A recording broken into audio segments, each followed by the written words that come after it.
streamer mode is enabled. Okay, good. Stop streaming. No, we want to start streaming. Go on to chat. Oh, we are streaming. 20 seconds already. Next to me is Clay. He's my new roommate. He's a longtime friend. He is feverishly trying to get Discord to work and at first failing miserably because we ain't tech guys. I've said this a million. Welcome to episode 48. The others will be along. I don't know how to. I think I just have to make this the main. Nope, that's not it. Yeah, wait a while ago. There we go. That's much better. Otherwise, it's just, you don't want to see their...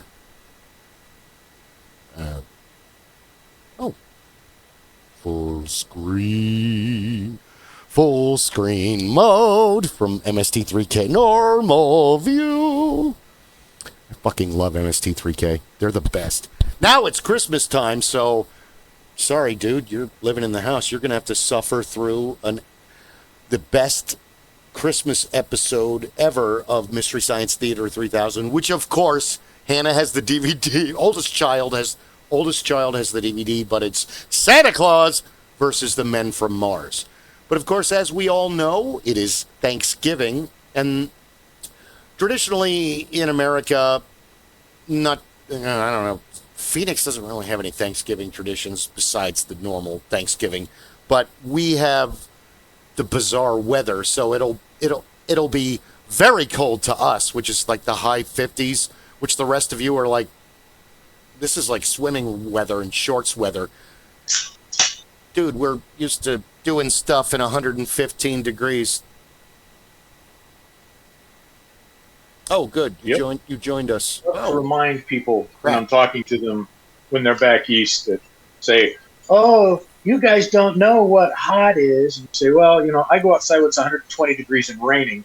So you tell me about your 100 degrees and 90% humidity and tell me all about it, Crimea River. And then they go, well, you don't know about cold. Again, no. I go out when it's 120 degrees outside. So 48 degrees here is damn freezing. You guys wouldn't survive the 120. I don't survive the -1. No, I would be begging for thermal blankets, and come 115, you're going to be begging me for ice and water. And just go inside, please. I used to tell my boys, they came here from Idaho, and their first summer here, their first real summer here, and they looked at me and they said, geez, it's hot. I said, it's not 110 degrees yet. You're not allowed to call it hot. Yeah.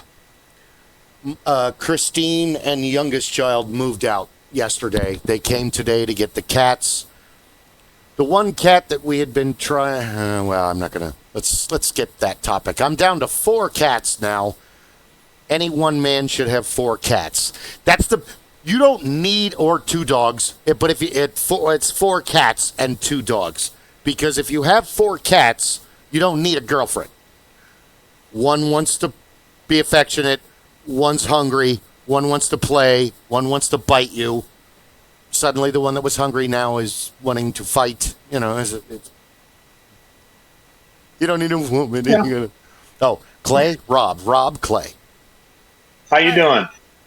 He said, how you doing? Are you making progress? Discord,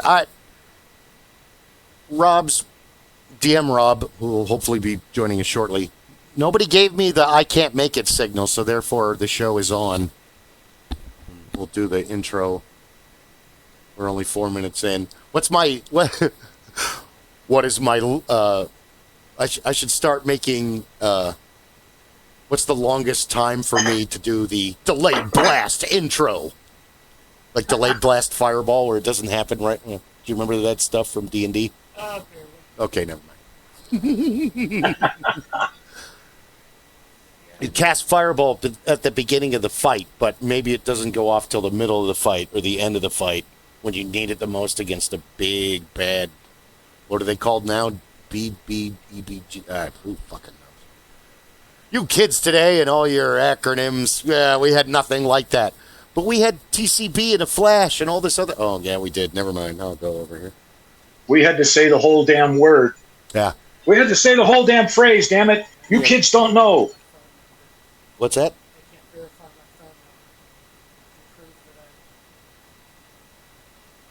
Is it some new phone? Oh no. I've had this a year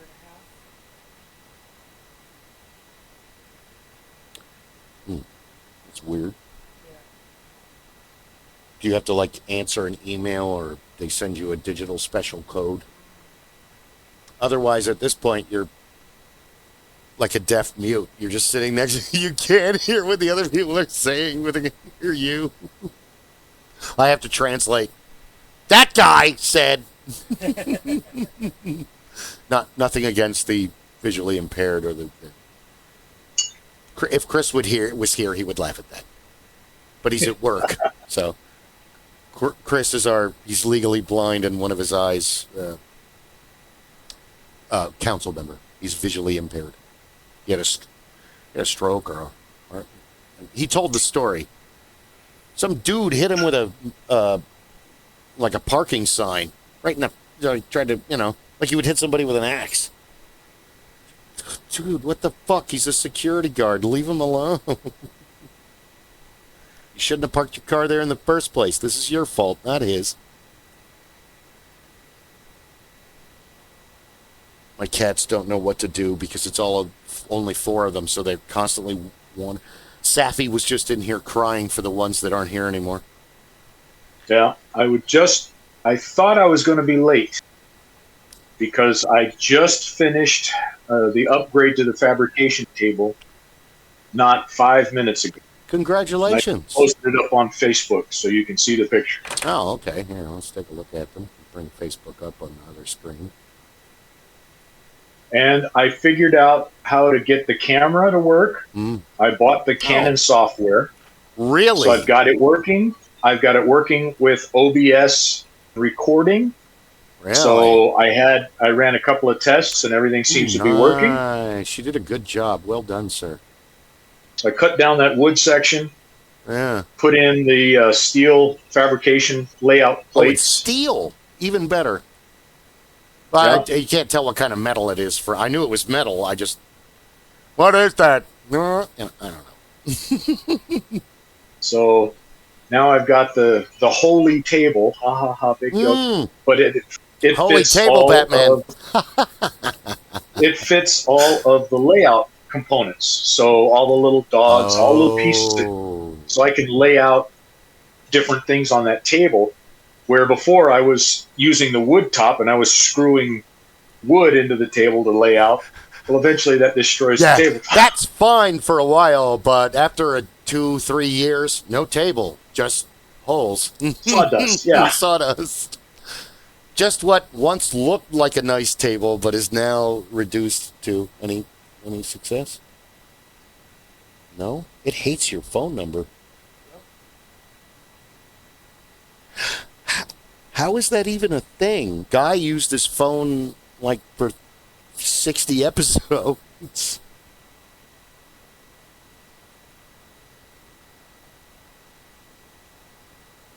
Oh.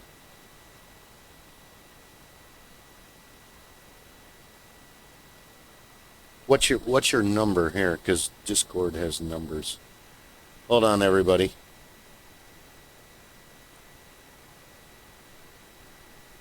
Come on, show the world your number, Clay. I'm sorry, guys. Should be invite friend. Yeah.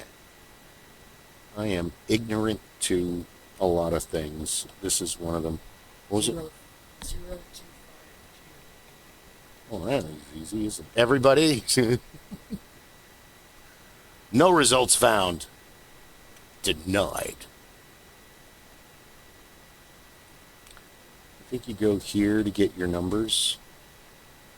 And you hit the gear. And you say profile account. No, my account. No.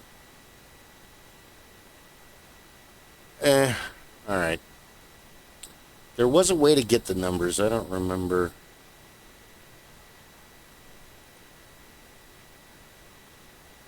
What was it? Streamer mode enabled. Sorry, dude. You're on your own. You know I don't know what the hell I'm doing with this crap. don't even know how to get out of this. Let's hit exit and see what happens. Awesome. I just shut the whole fucking thing down. See? I know what I'm doing. How does that... How do we get back to the... Oh! You just do that. Yeah. We're learning. We're all learning. Learning is learning. Any success? It's just giving you that weird... Yeah. It's almost an error 404, but it's like cartoon characters on a swing set. That's helpful. Thanks, Discord. Dude, this is for gamers. This shouldn't be this hard. It should be like, oh, I want to... Rob, so what's today's cigar of the day? Today, let me grab the... I have to grab the magnifying glasses because they love to put these... I don't know what you're talking label. about. Yeah. Go ahead. This is the little label that they like to put on. Your spectacles. You could probably read it better than I can. It's upside down, but yeah, I can. As long as it's far away, I can see it. I've inherited my father's eyes. If it's up close, forget it. What's that say? Well, it says blurry. Yeah. It says blurry. That's what it says. Sorry, go ahead. I didn't mean to interrupt. No. This is a Plasencia.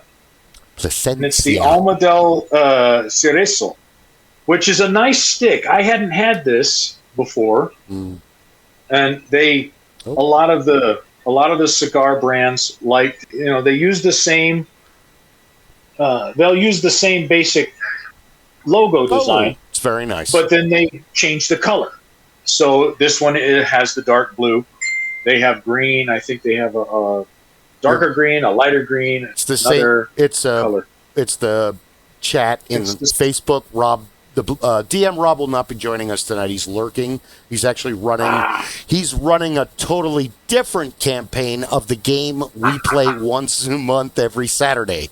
So he says, "I'm lurking, watching you on." Yeah, I better bring that up. See how he Ship of Fools. So if you watched on Twitch, we'd have 3 people. Because, Rob, have you made an account yet? He refuses to make it. So there's all... I'm no better. I have not made a Twitch account. There's stuff that I won't do at work. They're like, WhatsApp.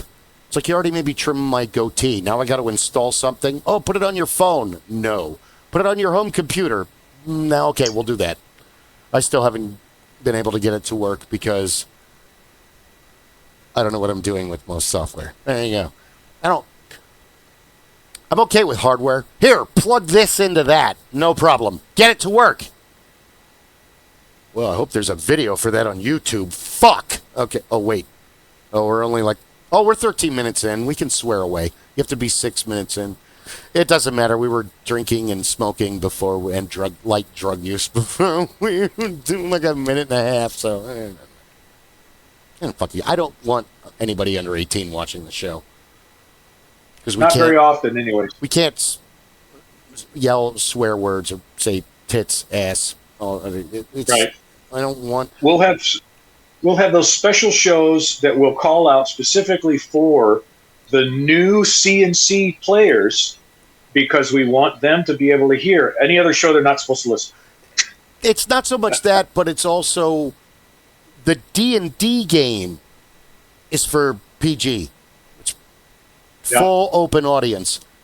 Because your granddaughter is there, I want to bring my 11-year-old niece there. Clay is hopefully going to join us. He's, I introduced him, I showed him Starfinder. And he was like, this is awesome. I could get into this.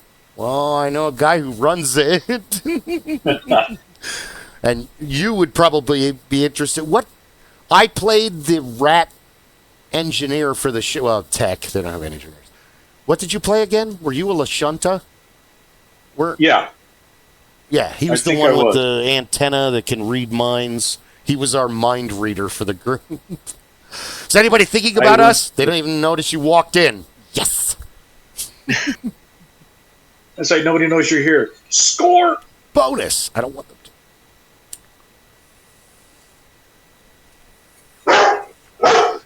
I remember I was a mechanic and a spacefarer Do you remember what your class and theme? I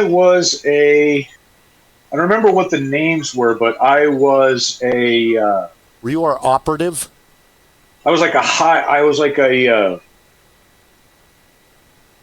think I was a low-level operative, but I also was a historian, intellectual. Scholar. So you picked the scholar theme because so you were an operative scholar where I was a mechanic starfarer or spacefarer, Right. I think it's called, where you're looking to learn everything and bring the knowledge. I'm like, what's next? What's out there? Or in my dude's case, what can I take apart next? What can I take apart, pull pieces out of? Yeah, I was the resident geek in our group. Yeah. And I can't remember what Dan played, and I don't remember what Paul played. I think Paul played. They're close to being called the Vrusk, but they're the big lizard dudes that are like Klingons. I think so. Any luck? None at all. You're just watching us on Twitch? Thank you. Hey, this is more viewers than I've ever had. 3 whole viewers. Fuck yeah. Please make an account, Rob. God damn it. Anyway. Though, Rob, the DM, said that he would be interested in making a... Hello and welcome to the Supreme Council of the Master Geeks Lodge. My name is Bill Kelly, Hornswoggle the Great. He's watching on Twitch, and I'm forcing Clay, my new roommate, to be... He's already an honorary council member. He, like most of my friends, they don't know it yet, but they're council members. And yeah, he's a longtime geek, Warhammer miniature player. He's on Steam already. He's been watching me and play 7 Days to Die because he was an avid 7 Days to Die player before. Life is not a roadmap. Life is... They don't have family circus everywhere. That's the downfall of living in Phoenix, is you had Bill Keene's family circus, and now and then, instead of the comic strip with mom and dad and the kids, it would be just one huge picture of the neighborhood, and it would say, one of the boys, either Billy or Jeffrey was sent to look for this, and it's like a whole, dotted line map of where the kid, he goes everywhere but where he's supposed to go. And then he comes home and, what am I supposed to do again? So, and that's pretty much, is that accurate? Yeah. That's the map of life, yes. He did Ren Fair. I forced him into doing Haunted House. He worked at the shop for Christine first you were did you do anything before safety services? No. That was my first job with the ferry. Safety, Clay's, that was 1992? 1992, the first year I missed. So 1992 till...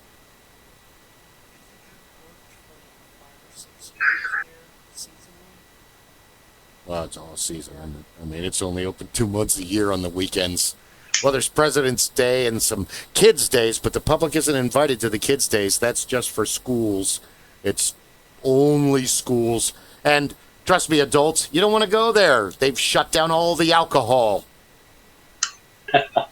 That's right, because teachers are not allowed to drink while on duty. No. Only after hours. Yeah. I'll go as a chaperone. You're going to want to tear your hair out in 5 minutes. So trust me, been there, done that. It hurts. Kids' Day suck. And then 2011, Panic Park? Yeah. Yes, 2011. We were just talking about it, and I've said it on multiple... Remember, I kept saying that Sir Dave and Clay were working the haunt, and we were all in the butcher shop, and these 2 old ladies they were in their 70s. Or do you remember the moment because it was like you were still working out your lines. This was like really early in the season. These ladies were probably related to somebody in the cast at that time because they were having fun. And I kind of messed with them and flirted with them and everything. And they were, oh, like that. And then they went around and Dave jumped out and he had their full attention. That he was totally bait without intending to be bait. Because you guys were they were on the same side, and it was a, what was it, an infinity mirror? Yeah. Because it's the old psychological trick. Fake door, fake door, fake door, labeled fire exit sign. So this door's real, but you know that it's for safety, not part of the show, but part of the show. That weird. Fake door, infinity mirror. Your brain tells you fake door. Oh no. And then there was another infinity mirror, or was that after the U? No, then there was another infinity mirror. And then fake door, fake door, fake door, fake door, fake door. So your brain says that these doors must be fake. Because they're made, the real doors are made to look like the fake doors. So your mind goes, fake door. And you're being tormented. So your average person is not going to be like, is that door fake? I'm pretty sure that door's fake. They're not like, no, dude, big sweaty guy, get away from me. And Dave, I don't even remember what Dave said to them, but they laughed at what he said, and he kind of got into it. And we're all shirtless, wearing these yellow rubber kind of bright, safety bright yellow aprons that go all the way down to your ankles. I mean, they're butcher apron. And you weighed a lot more then, and they painted abs on him every night. Anyway, Tim painted on him. Hey, come here. And you jumped out because Dave had their full-on attention. He had them mesmerized. And Clay jumps out of the other end of the U and puts his hands up and yells, "Sheep!" And these two women screamed at the top of their lungs and then started laughing. And that one of them started running and then stopped because they're like, "Oh, honey, don't run. Oh, my God. I don't want to call the parent. I don't want to call first aid. Medic!" That's not something you want to yell in a haunted house ever. This floor is disgusting. Please, little old lady, don't fall in it. That, I will tell that story until I die. I'll be like in the home. Hey, damn, I'm going to tell you about my friend Clay. You know, it's, who? It's okay, Pops. So, yeah.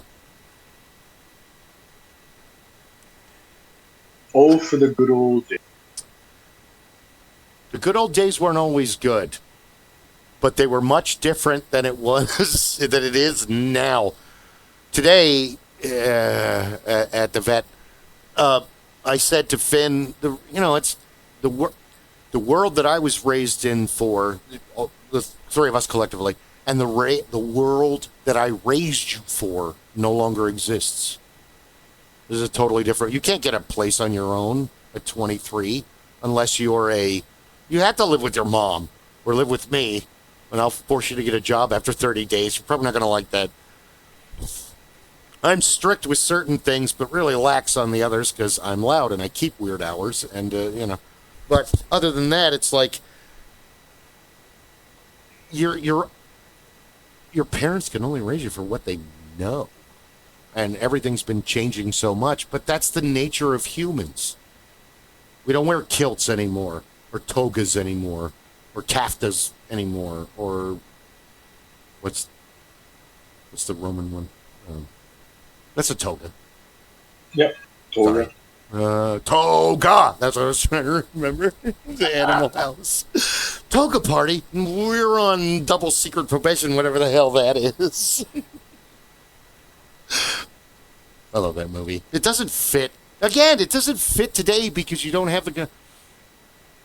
I think a lot of the things that are weird is the more you push the needle one way or another for society, you get this weird... Okay, there was a dude that worked at Fair, and he sold staves, and he worked by the... What is it, the Royal Crown stage or the Crown Royal stage? Where Don Juan and Miguel and the Bell... Okay. He sold staves from 91, 93 until... Last time I saw him was, I think, 2009. And I only ever knew this dude by his fair name, Silk. Which I'm sure he got off Silk from... The Bulgarian and the Malorian, written by David Eddings which is an amazing. We've talked about it before. We know about it. But Silk was one of the nicknames of the main character, who was a master of espionage and spying and subterfuge, and that's why. And he kind of looked like if you brought Silk into real life. He had the thin little goatee. He was short. He was wiry. He had long hair. He looked like Prince Keldar, which is Silk's real name. But and that's the reality of fair, is you work with people with decades. I don't know what their real names were. I don't know if you're really from Georgia or where you ever say. And most of them have the same story that even I had, or maybe even you had. I came here as a customer. Next year, here I am, because it's that easy to get in out there. It's not hard. It's really not hard. Because your first year, you do anything. You park cars. You know. And you say, hey, have you ever worked out here? Well, I park cars. Okay, you know how crazy this place is. You're hired. I mean, that's how... Am I lying? No, not at all. No, not at all, was his response, if you didn't hear it from my microphone. No, not at all! There. It's that easy to get out there. Because especially this year's coming. It'll be, was it February? Oh, hold on. God damn it. Oh, I haven't even done the days of the year today. Real quick. International students, take a hike. National homemade bread. National Reuben Day. Fuck yeah. National Zinfandel Day. I'm not a wine drink. Clay, wine? Yeah, no. Yeah. Rob, wine? Nope, I am not a wine aficionado. Nope. I cook with it, don't drink very much. Does cooking with it? That's more sherry, isn't it? Well, I mean... oh, no. That's like saying, I made brats. I used this kind of beer. I'm a professional now. Oh, no. I use certain wines cooking fish, certain wines cooking chicken, certain wines cooking pork, different wines for beef. I have different wines that I use for Italian food, for French food, for German food. It just depends on what it is that you're making. Cool. I've lost your audio.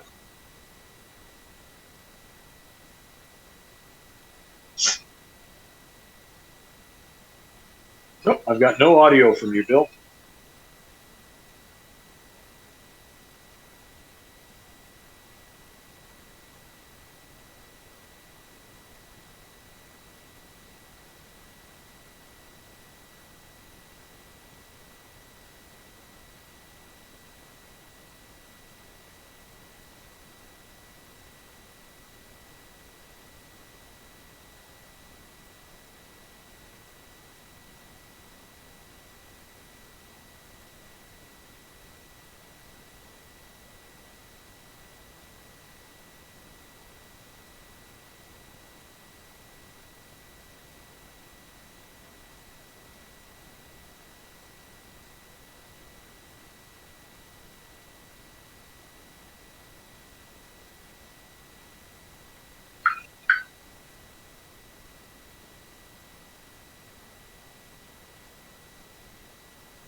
That was Chevy Pete from Pete's Hot Rod Truck Ranch. There's a lot of activity on the 58. The truck you love, Rob, has had a lot of activity. Of course. And it's a great truck. It's a Texas truck. Like you say, if I had the money, I'd buy it. I made a whole lot of videos about it, of course. But she made the new video. Oh. Sorry, Rob. I had to answer that phone call. Oh, no worries. I didn't know what was going on because all of a sudden you dropped out. Your mouth is moving, and it's like I thought it was, one of those comedy routines where the guy's talking about, hey, this is how I mess around with the deaf people when we got somebody who's signing. I go, no, we joked about that here, too. Signing with deaf people. Oops. No, that was, even Pete's like, okay, or he was like, okay, go talk to her. I'm talking to two dudes. It's not There's no women involved.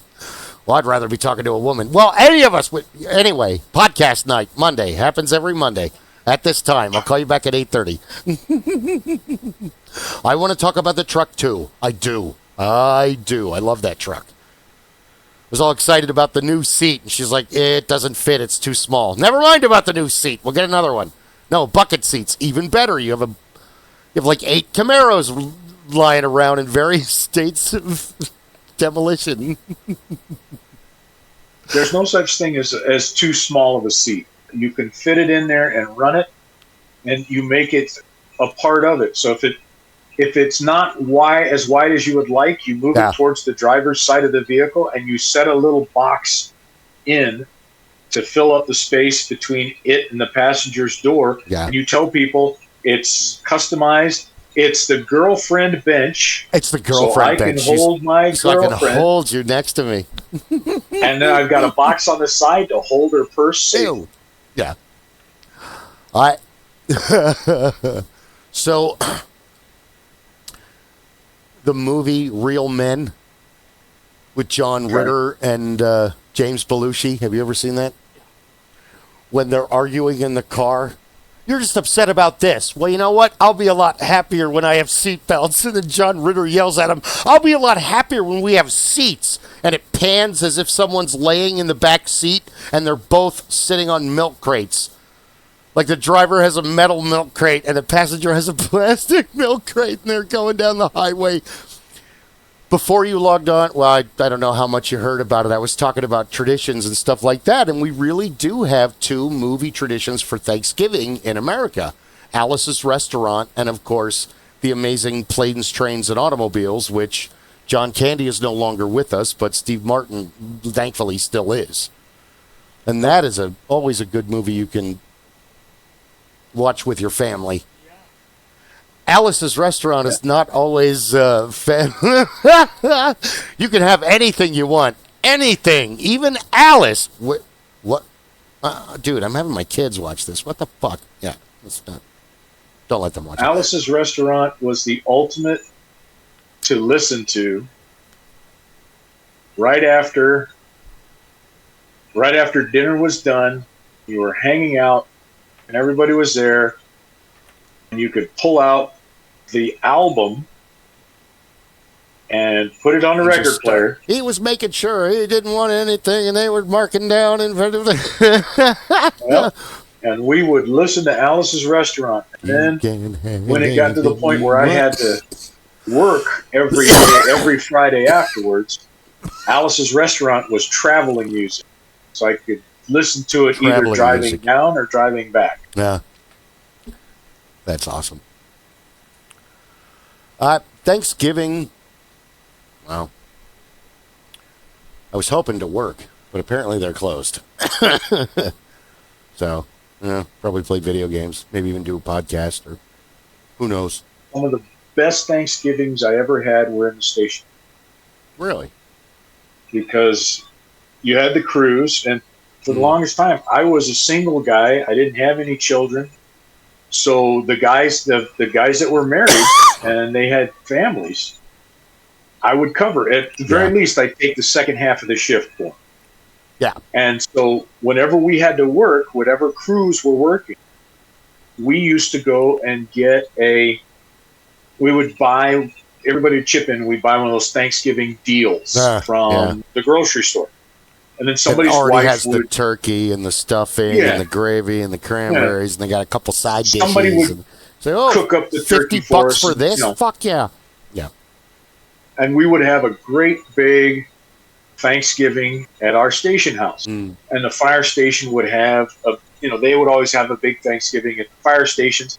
And the reason we did it more than anything else was you're out running calls. If you've got food around, and my friends would show up, and other folks, their families would try and meander in and out, and everybody would be there.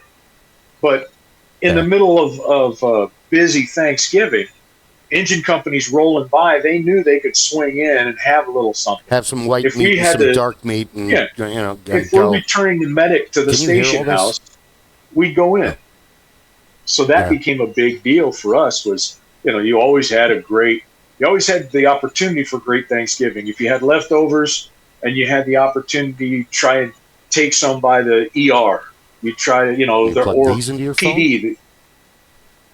I'm sorry. The guys, the guys. PD would be working. PD. We would, so the the police officers that were on duty knew they could swing in because there's nothing in the police station or the substations No. for these guys. You can't do any of that shit. You So don't it's like, want to yeah, you guys do swing that. in. Yeah. You got it. You don't want to do that because then the prisoners are like, why don't we get Thanksgiving dinner? But if you guys do it, you're not going to have crackheads walking in. They know better. They're not. Does that So help that was always nice. You can hear Rob now? Yeah. Oh, I gave him earbuds.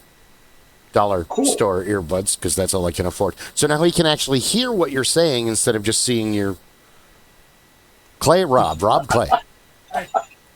So you're Harpo Sweet. Marx. You can't talk, but you can hear everything that's going on. And I don't We'll know get you if a that big has bicycle horn.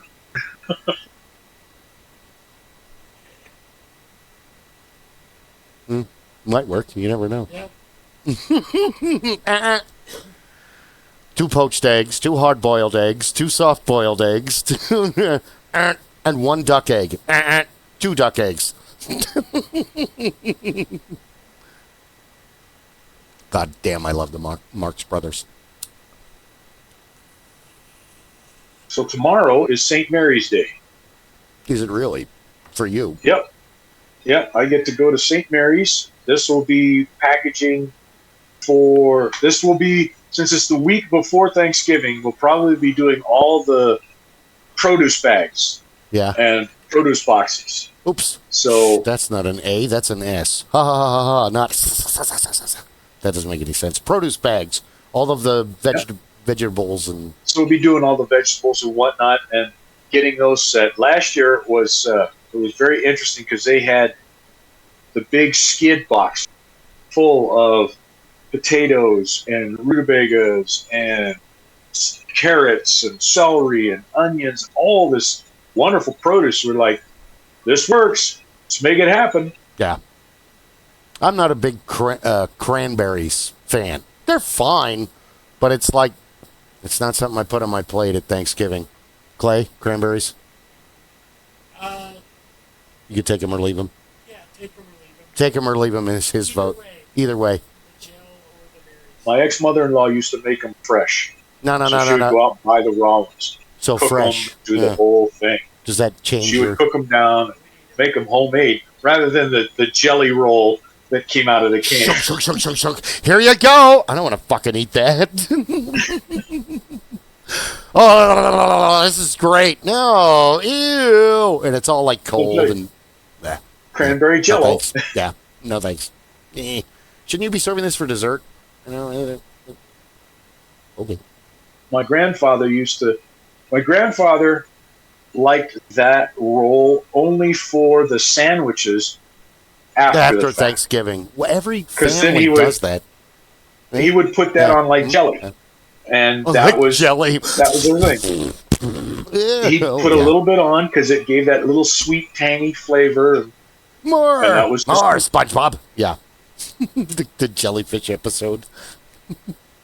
Sorry. That's kind of universal in homes, really. Like everybody makes the sandwich after Thanksgiving. They put the stuffing on there or filling, as my mother screams. You fill the bird. Fill stuff. Who cares? It's delicious. It's soggy bread. Fill it with stuff. Yeah. That's right. You are trying to control this because in reality, this is so close to bread pudding. It just needs some syrup, a little bit of sugar, and some raisins. And there you go. And Bob's your uncle. You've got rice. You've got bread pudding, filling, stuffing. Because Christine was very upset the very first Thanksgiving because there were no mashed potatoes on the table at my mother's house. My mother, way back when, in 2000, I think, is the first time in 99, I brought her to New Year's Eve. And something that had never happened before. Oh, I like this one. You hate everybody. What? She's a Jersey girl. You just want her around so you can make fun of New Jersey and somebody actually understands the joke. Instead of everybody out here from Phoenix going, What? What do you mean? What? What are you talking about? oh, they're stump jumpers. Ah! Nobody gets that because, well, there's nothing to do there, but they have Atlantic City. What do you mean there's nothing to do? This is a Philadelphia joke. It doesn't make any sense because it's from 1953. Absecon is now a happening place. Back in 1940s, Absecon was like 29 Palms. There's nothing here but like a general store. Yay. Yeah. Long ago. More. Here's some East Coast history no one gives a shit about but me. There we go. Oh, we're good. Where were we? You were saying something and I rudely interrupted you. Not at all. Oh, okay. No. Yeah. I remember doing that. Even when I got my own place, I would buy, because you could buy a turkey breast, the whole thing. Yeah. And there were times when I would buy one before Thanksgiving to have in the apartment, throw it in the oven, roast it up, and then slice that bad boy and eat on it for a couple of, a couple, 3-4 days, and just be having, what's this? Well, it's Thanksgiving sandwiches and boxes of stovetop stuffing so that you can make it in the pot. Yeah. Off you go. There we go, kids. We're all set. Yeah. Yeah, Christine, there's no mashed potatoes. If you want mashed potatoes at Thanksgiving next year, you're going to have to bring them on your own. But this isn't Thanksgiving. I am not about to jump in front of a fight between you and my mother. I choose peace for the next 60 years. Fuck that noise. No way. And then next, sure as shit, over the year, Christine brought up the conversation and my mom did not react to it. But in the end, you want mashed potatoes? Bring them your damn self. Oh, well, your mother and I'm going to make mashed potatoes. You want me to help? I'll help you kill these potatoes. It's all their fault. No? Okay. Like yesterday moving. Let me help. No. Let me help. No. Let me help. No. After several hours in a big, heavy mattress. Oh, my God. Thank you for helping. No problem. It's what manly men do. Clay was a trooper. He played Tetris in their truck for like 6 hours. Yeah, that's no fun. Nobody wants to do that. So, life is good. Or white meat, dark meat. I love them both. I'm a huge enthusiast of turkey. It's delicious. Or ham. Or both. That's like the best Thanksgiving ever. If both are involved. We don't have to have the pig and the bird fight. We're just eat them. Just enjoy them. Or you have those people that you have to have pumpkin pie. Well, I don't care if we have an ice cream cake, as long as there is a dessert. I don't give a shit what it is. La, la, la, la. I'm going to devour it completely. Yep, pumpkin pie, apple pie, rhubarb pie, whatever the hell you want. My mother's family was from North Carolina, and so my grandfather baked pies. My grandmother was this extraordinary cook. She could make beautiful pies and desserts and everything else, but my grandfather was known for making extraordinary, and his thing was cherry pies. Big filled cherry pies with a big lattice top and the whole 9 yards. And he just loved to do it. He was great. He cooked the turkey. He was a great chef when he wanted to do things. But that was the thing that was like, this is what Pop does. He makes cherry pies. So every holiday, there was a beautiful cherry pie.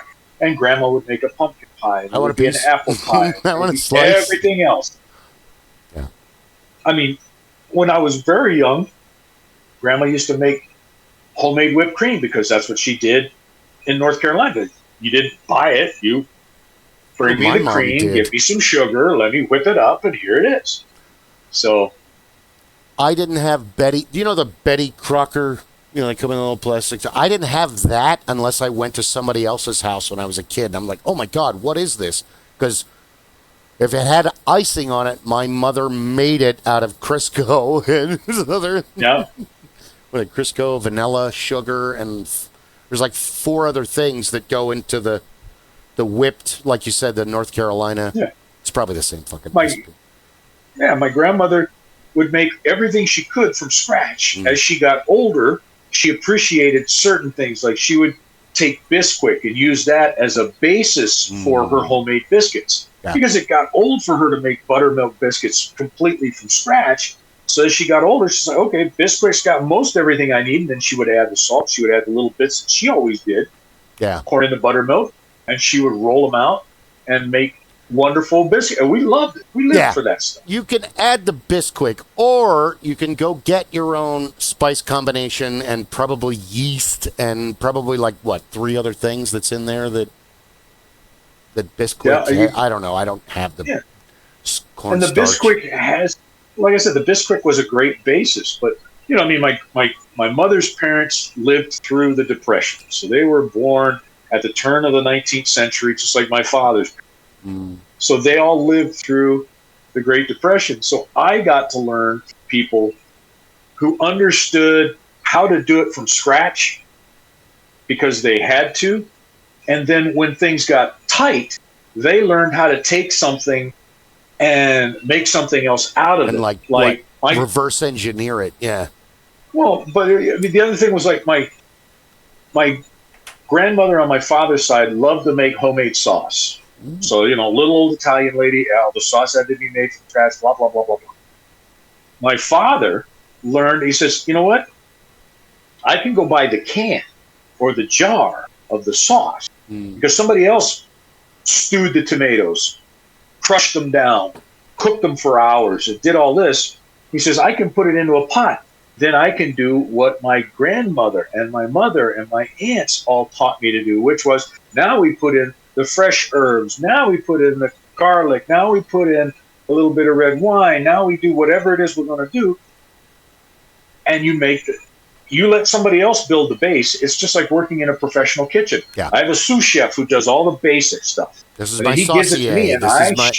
And this is how I bring it up to the next level.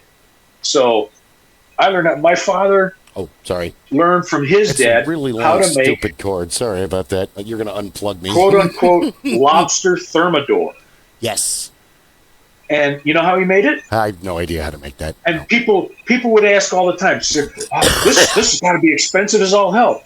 You remember when they first started coming out with the fake crab and the fake lobster and stuff at the grocery store? Yeah, it was white fish with little bits of original and some of the crab liquor or the lobster liquor, which is basically just the juices, and you'd mix it all in. Well, a cheap way to make lobster thermidor is frozen peas, white rice, cream sauce, which you can get in a can, and then you throw that stuff in there, and then you put a little bit of black pepper in it, you put a little bit of garlic in it, you put a little, whatever you want to spice it with, and you ladle it out, and people lose their flipping minds over this stuff. And then, my father would explain to them, like, oh, my God, I never thought of that. You didn't grow up in the Depression. Yeah. I learned this. Resourcefulness. How do I make you think you're having something really good, but what you're having is something to keep you alive? It's the grand egress. Come and see the grand egress. It's the greatest thing you've ever seen in your life. P.T. Barnum. That's right. This way to the great egress. This way to the great egress. You're going to love it. It's amazing. Okay, bye. What? Egress. Exit?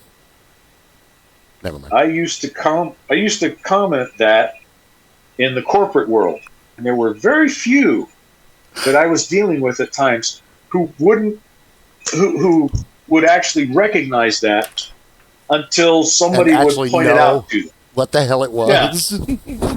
It's because they would be telling you something, oh, well, we're going to do this. This is an obfuscation move. Well, what do you mean it's an obfuscation move? It's like, guys, have you ever heard the story of the great egress? Yeah. No. It's all bullshit. Sit down. Allow me to enlighten you into the world of obfuscation. Yeah, I will pontificate while I obfuscate you. It's all bullshit. Last night, I was in the middle of an education call. And we were talking about, the subject of people denigrating or tearing down something they either don't understand or they're unfamiliar with. And I brought up the fable of the sour grapes. And these guys are all sitting there, what's the fable of the sour grapes? Excuse me? Have a seat, my children. Aesop. Yeah. Long time ago, there was a Greek guy. And, oh, never mind. I gave them the Cliff Notes version, but yeah, well, it was...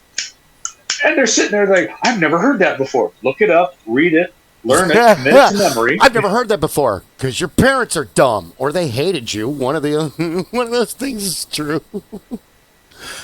Well, I brought up the Carl Reiner and Mel Brooks 2,000-year-old man routine because that speaks to that idea too. Yeah. and the same group, these guys are all like, I've never heard of that. What was that? Go look it up. That's the joys of the World Wide Web.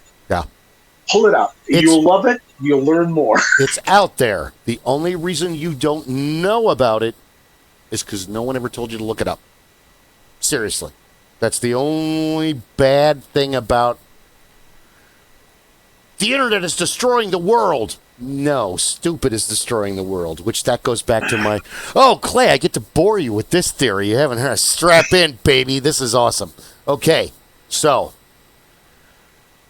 I got divorced 10 years ago, and I've had a lot of time to think, which is dangerous for a guy like me. So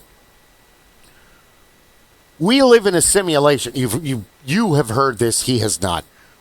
We live in a simulation. So if it is the Matrix, what would be the purpose of testing humans? Take out all religion, all politics, all... Let's say you're an alien race and you're at war with humanity. So the best... You don't want to hear what Rob has to interject on this? You're taking at you? Well, oh, the reverb. Oh, God, that must be annoying. Sorry. So if we live in a simulation, the best way to test a weapon would be to silently use it on us.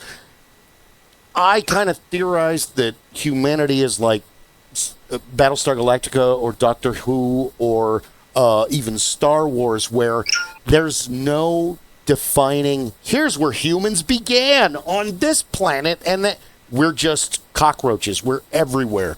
We're all over the place. The whole God theory doesn't fit because that's just human ego implanting for answering the unknown. The whole thing, the discussion we were having earlier with the whole religion doesn't answer questions. It actually just makes you be happy in your functionality, that you're just going through the motions. Oh, it's because I'm the greater good. No, you're not part of the super organism unless you're actually contributing to the super gung-ho organism, the giant organism out in space. So you can't like nuke the humans in this galaxy or that galaxy because they're everywhere and no one weapon will wipe out a galaxy. How do you destroy humanity over generations through weaponry? There's only so many things you can weaponize. Cancer would be a great first. Well, they're obviously testing cancer. Dude, that would totally happen, but we haven't really... You may know somebody that has cancer, but you don't actually, like, you know, maybe you don't get it yourself. But I seriously think that the aliens have weaponized stupid. And laugh if you want to. Rob laughed at this too. But think about it for a minute. You know stupid people that have really smart children, and you know smart people that have fucking almost mentally retarded kids. So it's not, you know, my dad was a genius. I'm still learning how to put an engine together. I'm still learning how to, you know, it's first 50 years of childhood is the hardest. So it's not across the board. It's over. So what if the aliens are trying to make us like in Futurama when the big brains attack? Professy will help. Ow! Fire hot! Why are you guys acting dumb? It's totally... That's stupid. So our whole reality, our whole universe is like a 5th grade alien... How to make humans... They're dumb, and over generation they become more dumb. And then you take a look around, and you're like, when I worked for American Home Shield, there was a woman in California, and she decided that she took a bunch of the glass jars that at one time had a wax candle in them and just got them down to the very bottom and didn't take out the wick or the residual wax that was in there, and just put about 50 of those in her dishwasher, and it's leaking water. It's leaking water on the floor in the kitchen. So the plumber, who couldn't stop laughing after he left her house, told me that it was like an alien world in there. It was like looking at machinery out of a sci-fi movie, because the wax, once everything heated up in the dishwasher, the wax had coated everything in the dishwasher and had made a puck in the, in the drain and the out. There was like a puck of wax, because your dishwasher drain it's just a hose. It's not very big, but that still has to go to the main drain that's in the floor, Now, that would be an isolated incident, and I would chalk that up as nothing. I mean, around America, I'm one of thousands of authorizers that answer these calls. So what are the odds? Well, the odds are I work a 50-hour week, and I'm working from home, and I shit you not, dude, like 3 weeks later, it's even before a month, or maybe it was a couple months, it's all a blur looking back, but I get a call from Wisconsin, and it's literally the same. So stupid travels in waves with ideas, just like intelligence does. How like two guys on the opposite side of the planet get the same idea simultaneously, and then they have to go to court and fight about it. And lawyers get rich, and we all just sit around going, can't we just have both? So stupid is being weaponized in the real reality, and we are all part of the Matrix, this Minecraft, this 7 day, you laugh if you want, this 7 days to die, if you will. That's the real reality of our world. Because if we ever met aliens, religious people would have to try to explain that to aliens. There's a God. What? He's up in the sky. You know what? This is a bad idea. Let's turn the ship around. We got to go. Or the one with the grays looking at the full-size crucifix of the... You know what we're going to do?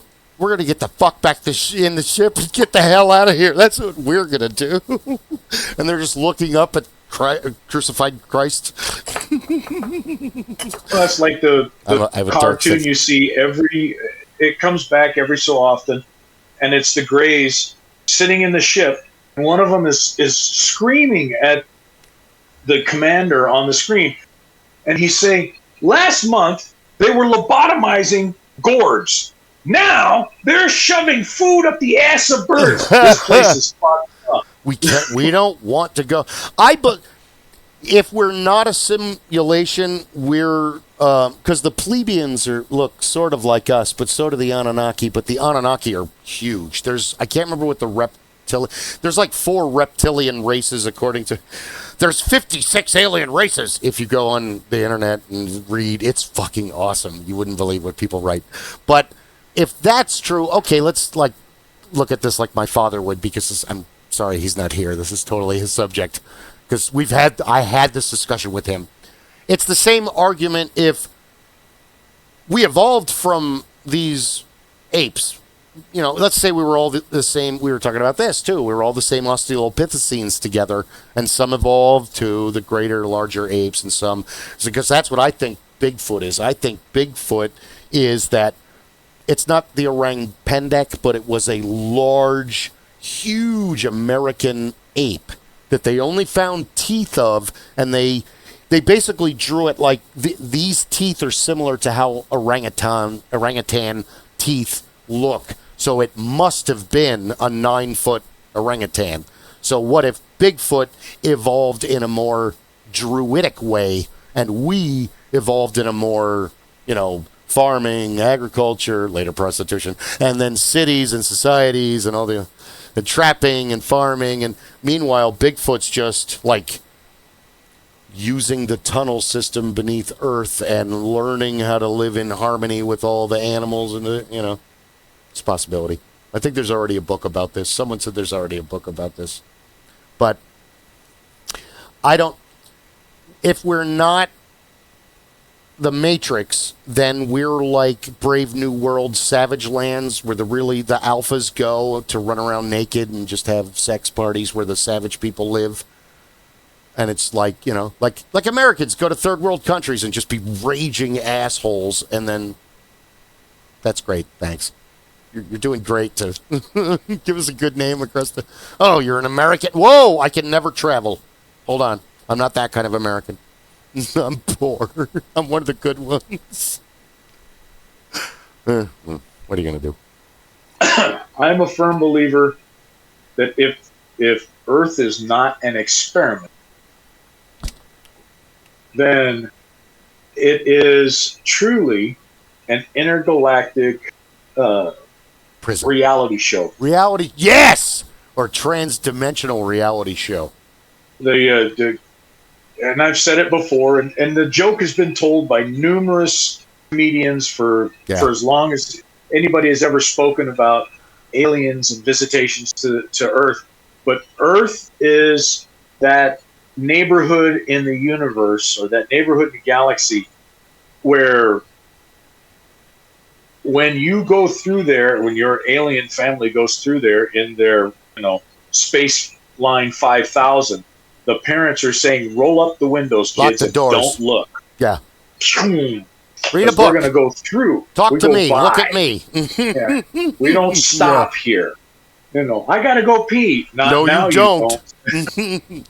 You'll hold it. We'll get you new pants at Kmart at the next store. Well, whoops, I've just dated myself. Yeah, you'll pee when we get to Saturn. You're not going to pee here. Just hang it out the window. It'll be fine. Free as a bird. Yeah, that's my... Because we were talking about it, and it's like... The Anunnaki made males to basically just be men. We don't give a crap. Like the whole thing with the guy Silk. We don't give a crap. I don't give a crap about names.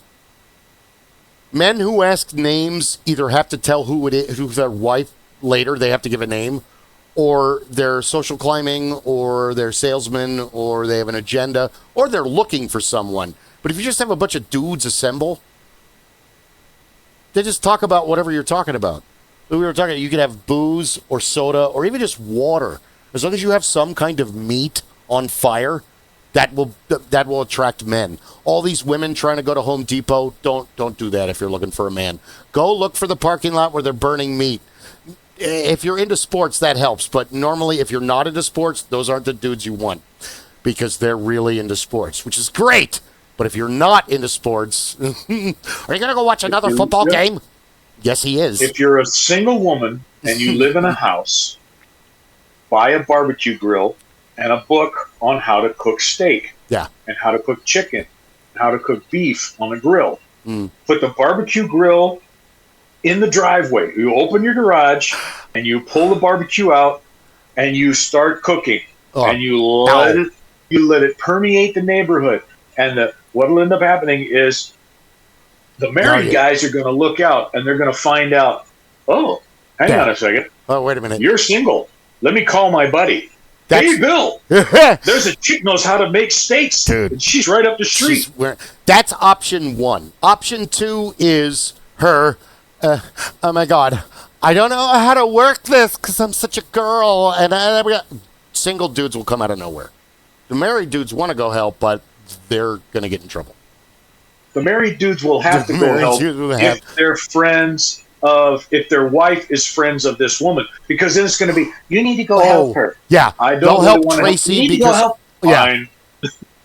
Yeah. Or it's the other. But look at this whore trying to do it. Will you go help her? So that no way. You were smiling at her. Yep. My ex used to have. My ex always had 30 or 40 friends in need. Can you go help? She's got to move. Hey, could you pick up her car and put it on the third floor? Yeah, fine. I'll go take care of that. She needs your help. I have the need to play video games and get super high and do nothing for a couple hours. See, I was never allowed to do that because I kept working for the government. But yeah, no. So it was like, don't smoke weed. Dear, I'm working on something. She needs your help. Fine, because I won't hear the end of this. It only takes, I'm a guy. So it only takes me 4 or 5 times of getting hit in the back of the head for things to actually come around. I'm a dude. You need my help. No, I don't. I am going to ask you 100 more times until you either scream at me and I go and leave, or you're going to go, oh, fine. Carry the big heavy box. We have to learn. The other thing that you have to learn is the subtle nuance of when she really wants you to help and when she just wants to unload on you, so that she can feel better, and you just say, "Oh, yes, dear, you're absolutely right. That person is a insert expletive here. It's Thursday in January. Oh, that person is an ass. Oh, no, I'm sorry, or misread that. That person is a jerk. Okay, so otherwise, then you wait for that. Yeah. I used to wait for will you kill him? Okay." All right, hold on. No, living with Christine, and we were talking about it a little bit ago, but Christine always wants to do it on her own, by herself. Okay, only child, you have to remember that you're an adult now, and you're surrounded by other adults, and you're all working towards this goal. And how long did it take? How many? Well, you weren't here at first, but even after you got here, what was going on when were we cooperating at that point, or? I don't think so. Okay, she was still telling me no. And then after a while, after the mattress, then okay. Like, I don't want to be watching. I don't want to be doing this or watching you do this until 11 p.m. at night. I can help you now, and it'll put you way ahead of time. I'm not coming to your new house to unload all this shit. That's on you. You're going to be running around all night or next morning. Yeah, you're right. It's not about being right all through our marriage. It's not about being right. It's about getting this fucking task done. We just need to get this task done. We don't need to fight about who does what or who's in control or anything. The end goal of this can be completed much more quickly and efficiently if we do it this way. This is an attitude. This is my father screaming in my head. Why are you letting her do that? She doesn't know what you do. Oh, Dad, shut up. Okay, here we go. Yeah. He lives I there. finally had to learn to just say, "Dear, strong like bull, dumb like ox. Tell ox what to do, bull make happen." So then it got to the point they got the point across. She's like, "Oh, yes. Move all of these. Move the house 3 feet to the left." Yes, ma'am. I want everything rolled up. They get a pass because they didn't find out they were. When did I text you on Facebook? The 6th? Yeah.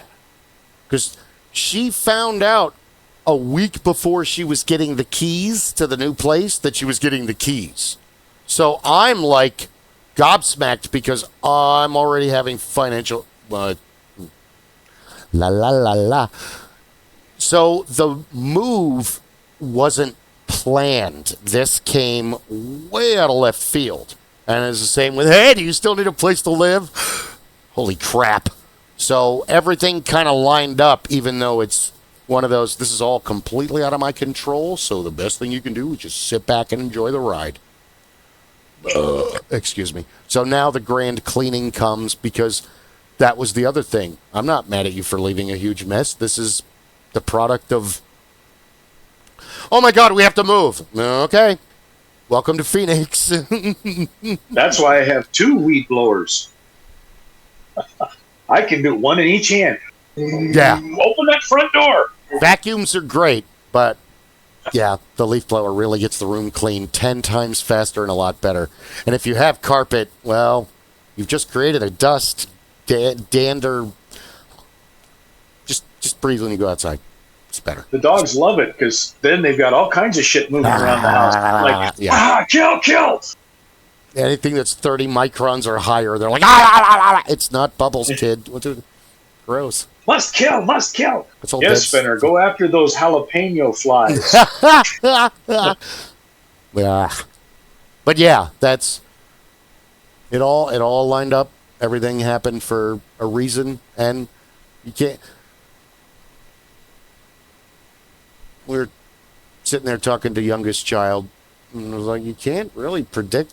You just kind of gotta hope for the best. Right? Resilience. If she's happy, then that means that household will be happy, Yeah. and youngest child will be happy and sedate and comfortable, and things can move forward. And that's new what we man hope for. I finally got to say hello to the new man, and dude, good luck. Congratulations and thank you. Yeah, good luck. Everything's awesome. Seriously, everything's awesome. Good luck. I hope you guys find everything you're looking for. Please. We signed the paperwork a while ago. It's been 10 years. Like, Paul couldn't understand it, and Pete was just making, oh, you should be dating. I don't have time for what I'm doing now, nor do I have any money. Old, broke, and overweight is always, oh, yeah, they're lining up. I'm beating them off with a stick. I got Susie, what's her name, tomorrow.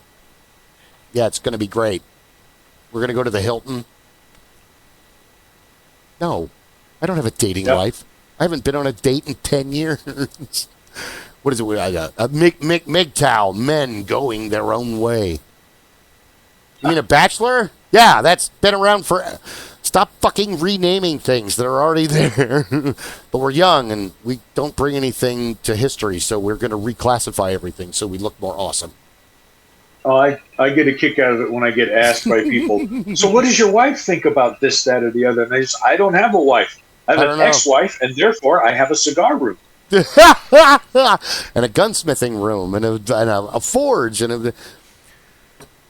I think the best response came from one of my favorite movies of all time, which is right over there, which is Major Payne with Damon Wayans.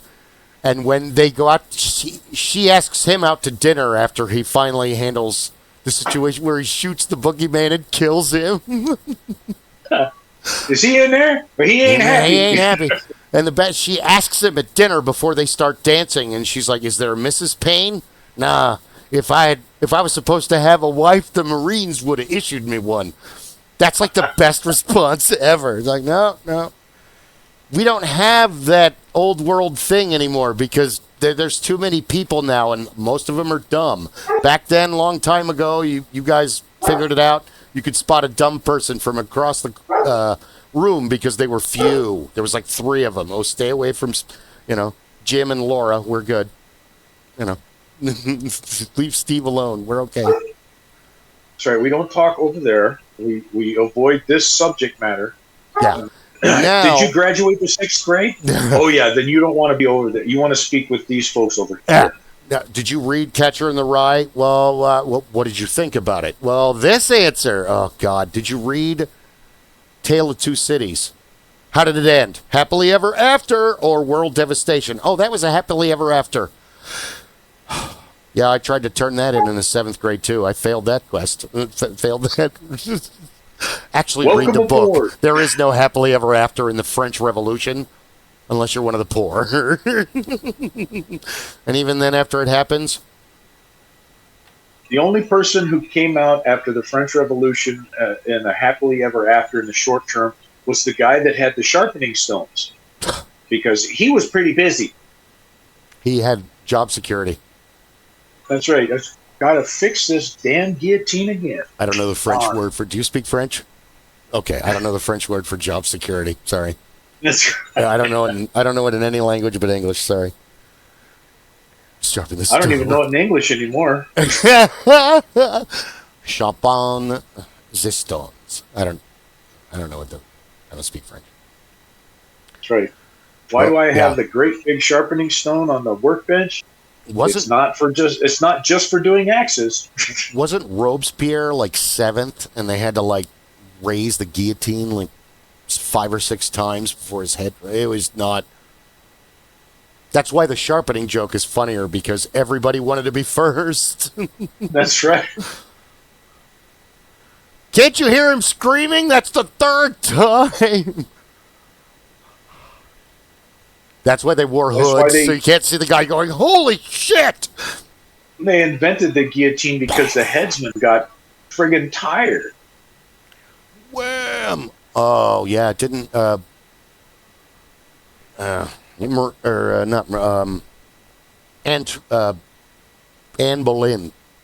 They had a swordsman come, and even he took 3 whacks. Yeah, it's lovely to see in the movies, but the reality is something completely different. That scene in Conan in the very beginning when Thulsa Doom cuts Conan's mother's head off, that would have to be a katana, and there's no way that sword is that folded over that many times. Even a katana would have a hard time cutting through. Cutting through the bone is very difficult with a proper blade. And what you have to hope for is that you can catch it at the right point between the vertebrae, because then it's just muscle and nerve and tissue. Yeah. The bone is what's going to cause all kinds of difficulty. And the only reason I know those things is rolling on to scenes where someone was injured and they were hit with a whatever kind of a sharp implement that was trying to sever a body part, and it didn't sever cleanly because of bone mass and everything else. Yeah. Always a good time. Pack that with gauze, wrap it with plastic, get him in the truck, light it up, and hit the floor. Got it, boss. Yeah. I quote you now. No, the whole, please, I don't want to, help me not die, when a stranger grabs your hand and say, Oh, yeah. When you're told that in the haunted house, you're like, but in your capacity, it's like, I'll do the best I can. I'm not really in charge of that. Death is death. That he really outranks me. The rule, it. It's interesting to see that meme came up in the last week or so on one of my EMS feeds, but that was something that we used to say, and it was told to me by long in the tooth medics. Nobody dies in the truck.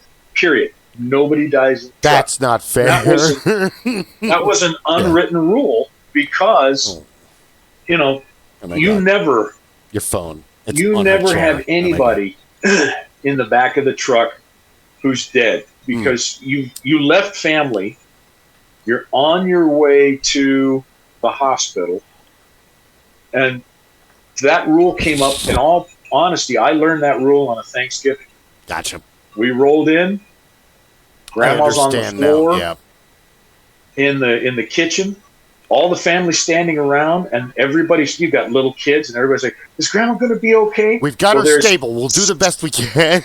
Yeah, there's 6 great big gorillas working on Grandma, and I'm pushing on her chest as hard and fast as I can, and we're loading her into the back of the squad, on the back of the truck.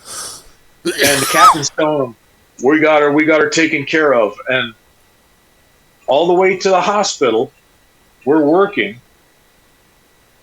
and we get her into the ER, and the captain looks at the nurse and the doctor, and he says, nobody dies on Thanksgiving.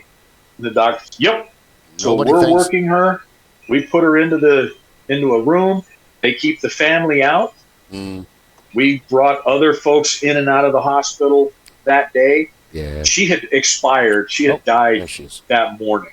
Oh. But as far as the family was concerned, nobody wanted a family to have to remember Thanksgiving as the day Grandma died. Yeah, we'll fill the paperwork out tomorrow. She's in a coma. She's in the ER. We're going to get her taken care of.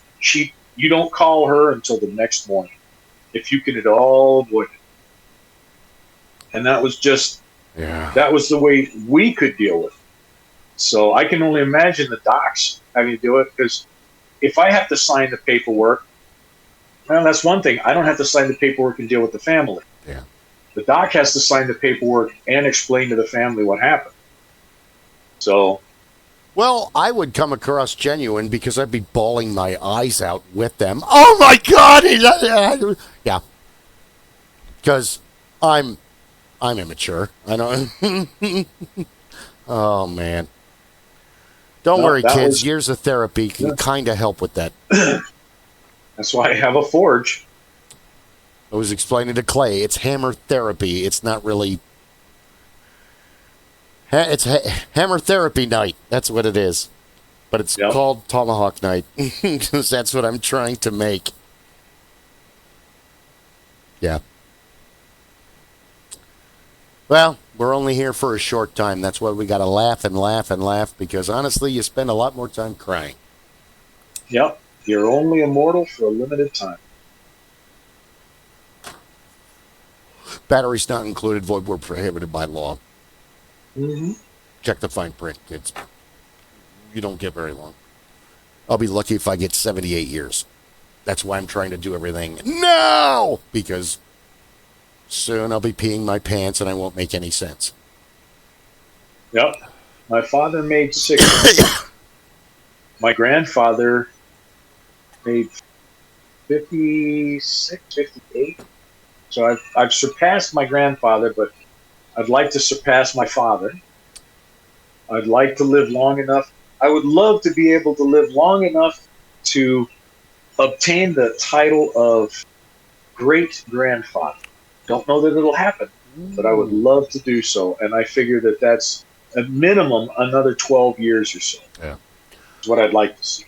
I don't want my grandkids having children as children. No. I'm like and subscribe. We really need it. Thank you for watching. You could have watched anybody, but you decided to watch us. I'm amazed. I know we talked about this last week, but I'm amazed how focused Izzy was. I mean, being an ADHD kid, video games and D&D caused me to narrow focus. So did a lot of like Weeblos and stuff like that because, holy crap, I can do this, and it became an obsession. It became because we should go on dates. Well, I don't really have relationships. I have obsessions, and if you pick the wrong muse, well, they kind of torture you for years and years and years. So, yep. But I was amazed how focused Izzy was because Zach had similar experience and vicarious knowledge through hearing stories, through listening to you, through the tutelage, through books, all the figures and mini painting and all that. But in the world of constant distraction of the today, of our world, it's amazing that you can keep them off the phone. I think she picked up her phone twice. Does she even have a phone? I don't remember her picking up her phone. She does have her phone. Of course, I did find out now that the two eldest daughters have lost their phones indefinitely. Whoa. So Zach and I were talking the other day, and he was telling me that the girls had gotten themselves in trouble to the point that they had lost their phones indefinitely. And he had said to them, he had to relay this story to them. He said to them, "You've lost your phones indefinitely."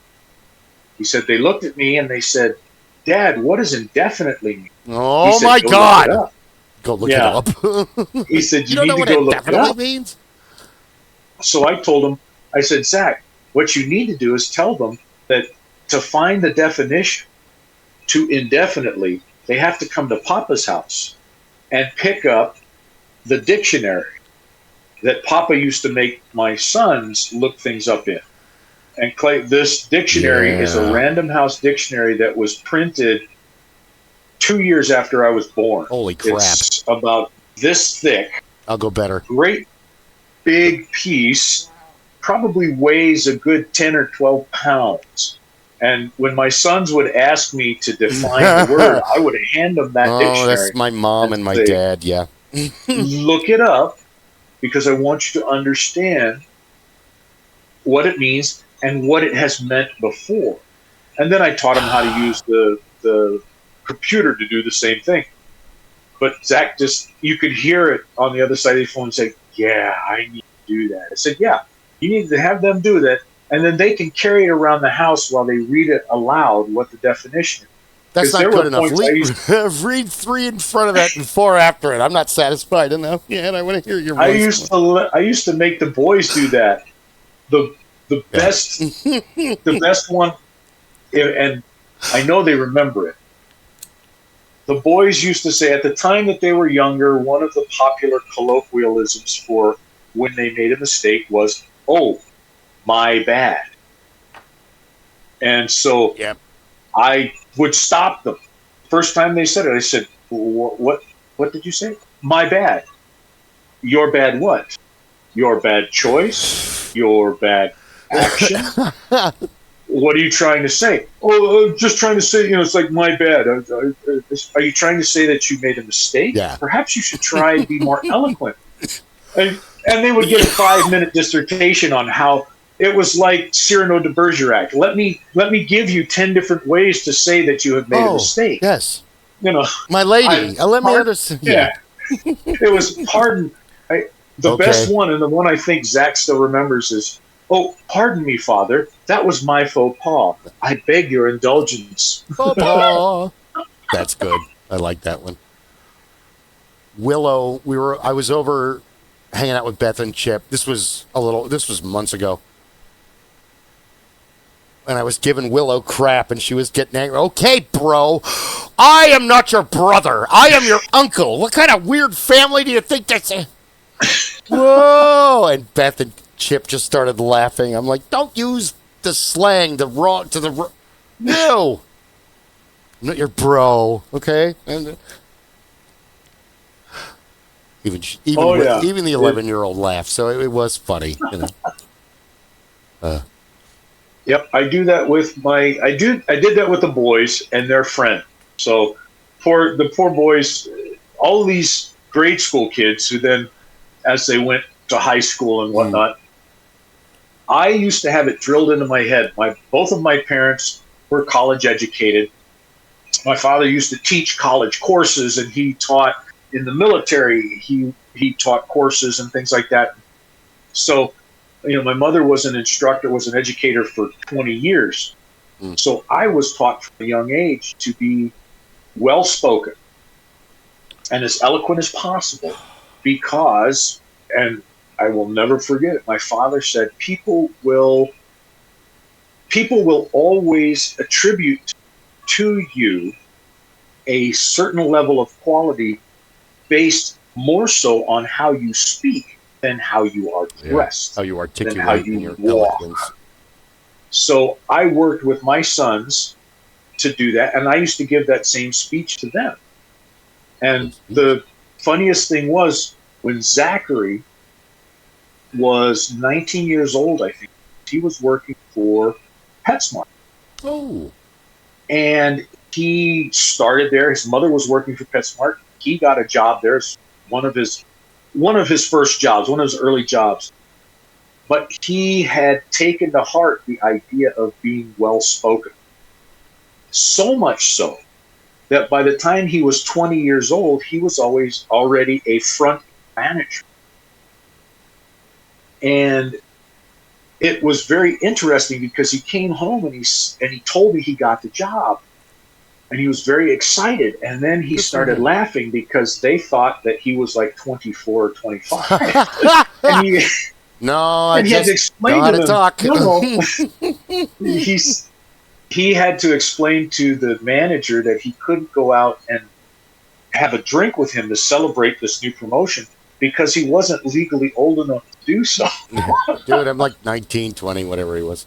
Yeah, so he said the manager was a little taken aback, but couldn't take the job away from him because he earned it. I mean, if you're competent and qualified, then what's the point? Exactly. It threw him off. He's like, "You're only, oh my God." Whoops. Yeah. That's too funny.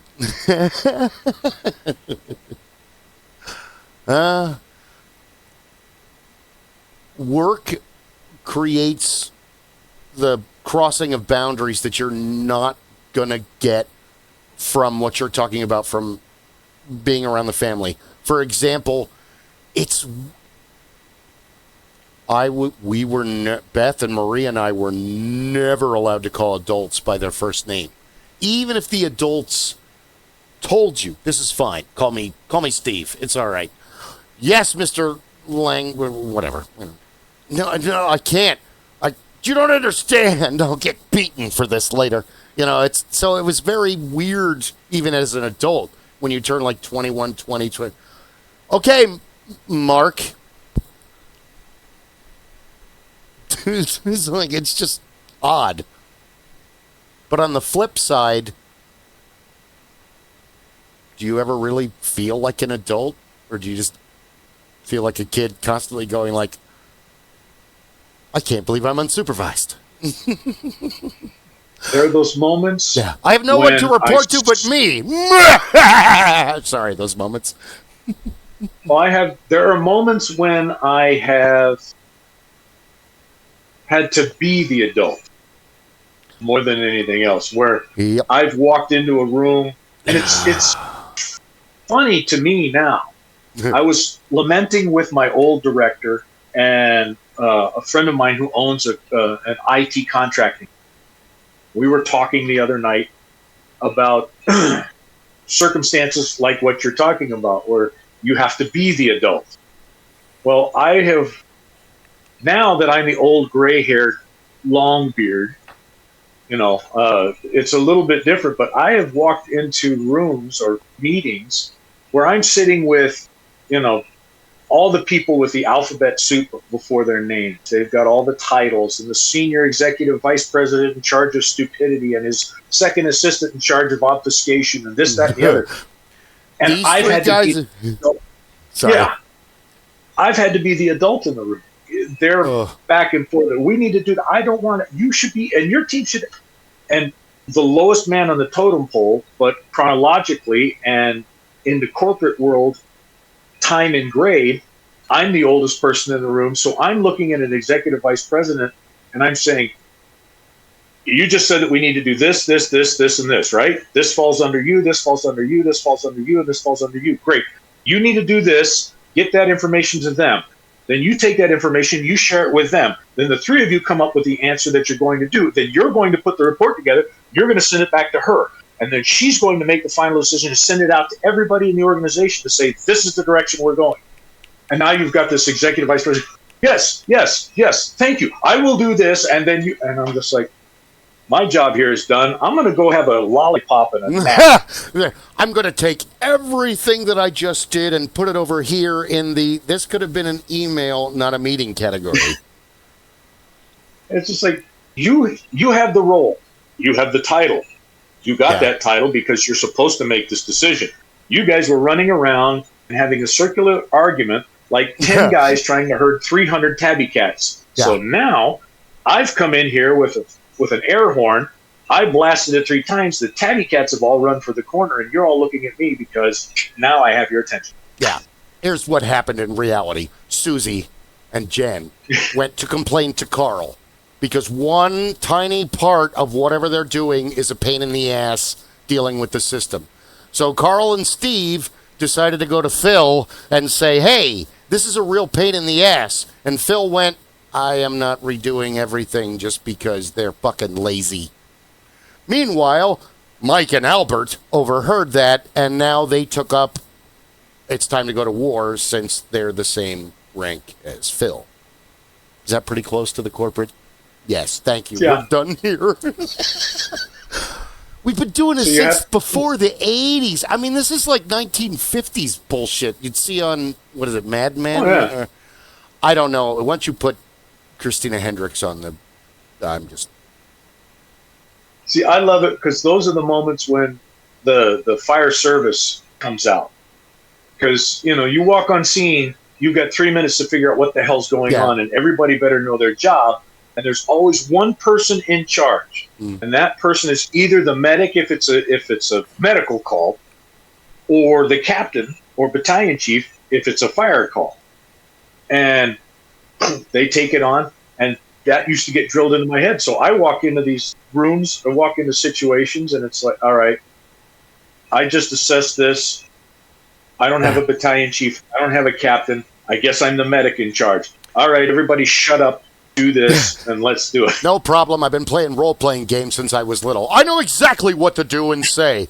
How do you know that? That doesn't matter. Do you want this solved or not? Oh, and do you want all the blame if this goes wrong? Fuck no. Am I in charge now? Yes. Okay, go. Let's go. And then... That's right. It's not That's that why hard. I It's stroke. not- I it's will really stroke not my that beard. hard. I'm I too will goddamn stroke my old to beard. give a shit. You just look at him and say, "You see this? Made me cut it, but... I'm old. I'm a member of the Graybeard You're a member Squad. of the That Graybeard. means that I don't give a shit." I alone belong to the Graybeard Conclave, and we alone... Yeah. Age comes with wisdom, and it comes from doing stupid shit over and over and over again until you figure out the one.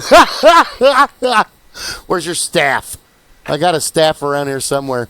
Or we were loading the two of them into the thing, and there was Finn has a baseball bat and a walking stick. I'm like, this is the Gandalf equivalent for today. You can't walk around with a sword, but a baseball bat. You shall not pass! Yep. I have the staff, and it may be too dark, but Yeah, I can't wait to take you over to his house so you can make a hook first, and then whatever the hell you want. Am I wrong? yep. What? Oh, I have thrown this hat. I have put this hat on for Zoom calls for the hospital network. I have literally and poop, and everybody shuts up. Now, here's what we're going to do. I even have the church warden pipe Bilbo that I've used Baggins. at times. I got the new pipe. My old one is broken. Well, everybody knows. I need to go and start scratching runes on doors when I go to Bilbo the corporate free. office. Yeah. What's this for? The doors will come and speak to you later. What? What do you mean dwarves? We're going to get sued. HR's going to come after us. Dwarves. You mean the engineering department? Yeah, those guys are pretty handy. No, those guys are orcs. They're Ugnots from I Have Spoken. They all sound like Nick Nolte. No, they don't all sound like Nick Nolte. No, only that one sounds like Nick Nolte. I have reprogrammed the droid. He doesn't know the way of the assassin. It's a droid, and that memory never goes away. You don't know anything about it. I thought you were an Ugnot. Where are your tusks? I have a client engineering department. It's changed their name now, but yeah, they're the ones that oftentimes I want to go in with a full cloak, Gandalf hat, and I want to take the big sword and the staff and just go in and all right, here's what we're doing today. This Not playing anymore. will not work. We need to redo it, guys. Here's my new plan. Yeah. That would be theatrically awesome. You need to videotape that. But you probably couldn't show it because they'd sue the shit out of you. And we don't want that. We don't want that kind of attention to the... Working for a Catholic hospital system, I now have the daydream of one day as foolishness and stupidity happen all around, that I will have the wonderful opportunity to sit with the sister and explain to them, these are problems, these are things that need to be addressed, and I think they should be addressed in the following manner. I never come with a problem that I don't have some form of solution or pathway, sisters. Yeah. And then let them show up when all of the corporate muckety-mucks show up in Phoenix, because this is one of our corporate headquarters. And they'll be in the 10th floor in the big conference room, and they'll all be enjoying themselves. And the sisters will suddenly materialize, open the door, walk in, and politely invite me in with them. And then everybody Not with will lose lost their shit. priestesses. No. Why did you bring him in here? Oh, He's my about heart? to. He's about to go full gunny on your ass, and we're giving him full sanction to do so. Good for you. Yell at those nuns. That's a daydream. I would love that. It's not going to happen, but boy, it would be fun. It's weird, like you see nuns in like Happy Days, and that is not how nuns look. And most of them are way older, and some of them are nice. Most of them are extremely unpleasant. So if you're an investor or a contributor, they're very nice. The Sisters of Mercy that basically own the rights to the hospital naming that just about any Catholic hospital goes through the Sisters of Mercy, which directly under the U.S. Archdiocese, which is of course reports back to Rome. But most of the sisters are in cities for the most part. Well, and there's different orders that belong to different parishes. Like you said, Dionysus and other. It's way. I haven't been Catholic since I was 16, so I shouldn't even been remarking about this. But I mean, it's Catholicism. It's been here long before we got here, and it's the business side and the church side. Yeah. And the two, when you look at the Venn diagram, you have the two great big areas, and there's a nice section where they overlap each other. But that's the business side and the church side, and they come in and you guys have your pillows. You've got your pillows, and fight. Yeah, it's great. Where we exist, where my organization lists, is in that overlap section of the Venn diagram. Dear God. With a portion of it more towards the business side. What is it with you being attracted to morbid chaos? That's, you're on the show. I can't really complain. Thanks. All the good things. All the good things. All the good things. That's what we like. Like and subscribe. 100% pure barf, folks. That's what we deal with. Oh, yeah. Well, and enjoy the ride. The other thing I enjoy is how many hardcore Catholics dislike me at a distance because I'm a Mason, Scottish Rite. Oh, that's right. You fucking heathen. You are so disgusting. You're just like a Protestant. Yeah. It's funny because the last two popes have really warmed to Masonry and the Scottish Rite. And they don't care. Changed. They're more like, you know what? You guys are cool, and we're not going to argue with you. We're not going to fight with you because there's no point to it. We're all trying to do the same thing. We're just doing it through a slightly different parallel path. Okay. Hold on. From my personal point of view, Catholicism's going to survive the next social, whatever happens next in the next 30 years, where other cults are going to kind of. The reason is because you now have a female bishop. Okay. And what was it? No, it's 2:20. It's the problem with time. It's slippery and it gets away from you fast.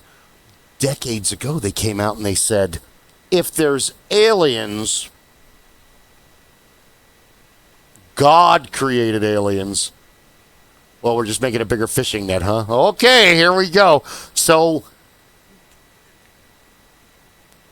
the problem with a lot of the older religions is they don't evolve the way other religions. I'm talking about religions is always a sticky wicket. So it's going to survive because it's malleable and it's up for reform. Otherwise, we'd still have the fucking, Takamata and the fucking Inquisition. It got reformed. Everybody realized that is not what we want to be a part of. What the fuck is this? And that it changed over time. Same thing with a lot of the others. Some of them do not change, and that's why they get abandoned. They wax and wane, and they fall off. But what's the best one that I've heard, and I can't remember who said it. Shit all over me. Yeah. It's, what hell has officially frozen over. Why do we know that? Because there's an American Pope from Chicago. In the bag. So there's an American Pope from Chicago sitting in the Vatican. So hell's frozen over.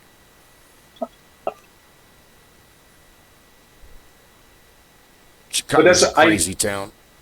I like to upset people and this will be the end of my religious rant. Yeah, please. You're the one who goes over. We can't talk about politics Yeah. and religion, and here you are. Boom, boom, boom, boom, boom. Never mind. Thanks, No, folks. you're the one Anyway, that next pushes time. it first. I tried to. But Okay, yes. That, okay. My favorite. You got me on that one. My But favorite thing to say is to remind people that, quite frankly, all the Christians are technically a subsect of the Jewish faith, which is technically a subsection of the original Zoroastrian faith, which is probably technically a subsection of an even older monotheistic religion. So, quite frankly, it's the same. It's the same story.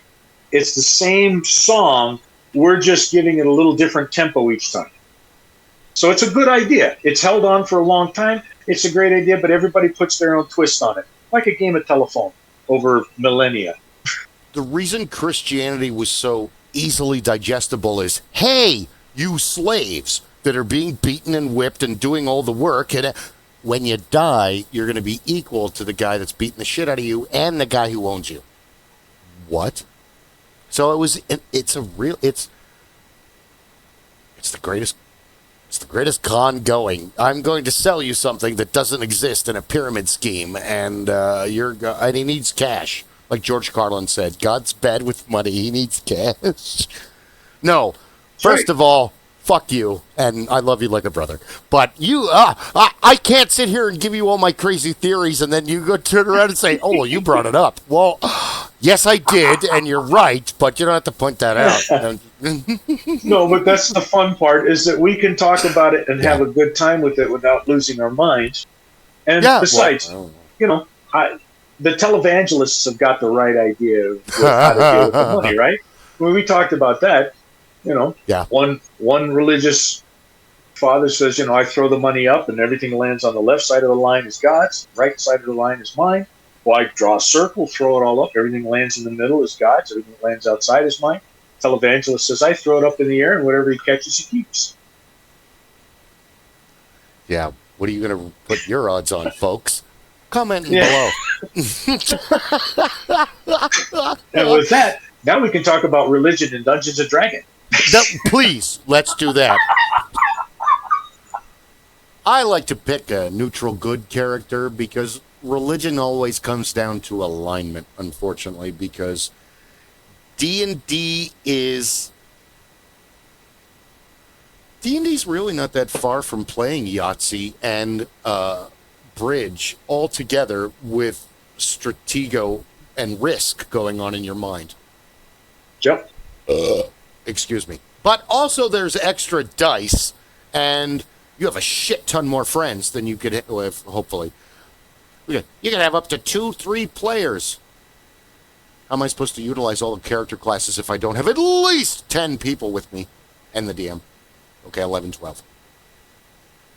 Because you don't want to... Yeah, but what other games you have so much fun with? If you have the right group of players and everyone who's involved, where else could you have the kind of fun like we've been able to discuss? I mean, it was thrown out as a joke, but I think even Rob picked up on the idea of how much fun it could be. Everybody shows up. Everybody wants to be a spellcaster. Everybody wants to be a wizard. Okay, we can have fun with that. Everybody shows up. Everybody wants to be a dwarf. Everybody shows up. Everybody wants to be a rogue. Everybody shows up. Everybody wants to be a barbarian. Whatever. Where other game could you have fun if you have willing participants, if everybody's willing to have a good time? What other kind of a game can you have that much opportunity to just go wild? Yeah. I mean, that becomes a drunken fist fight. Yeah. There are deviations from that. I showed Clay riffs today, which he was unfamiliar with the Palladium riffs, and D&D is a base. Gamma World is a base. Marvel Superhero, Warhammer is actually closer to riffs because it's just evil and chaotic, and there's even the good guys are terrible. So riffs is riffs is the only game where you could have a character from Warhammer with D&D and you could have somebody from Vampire the Masquerade and a Marvel superhero or a Champions or a. It's designed for all the games, but for what you're saying, where it's curtailed.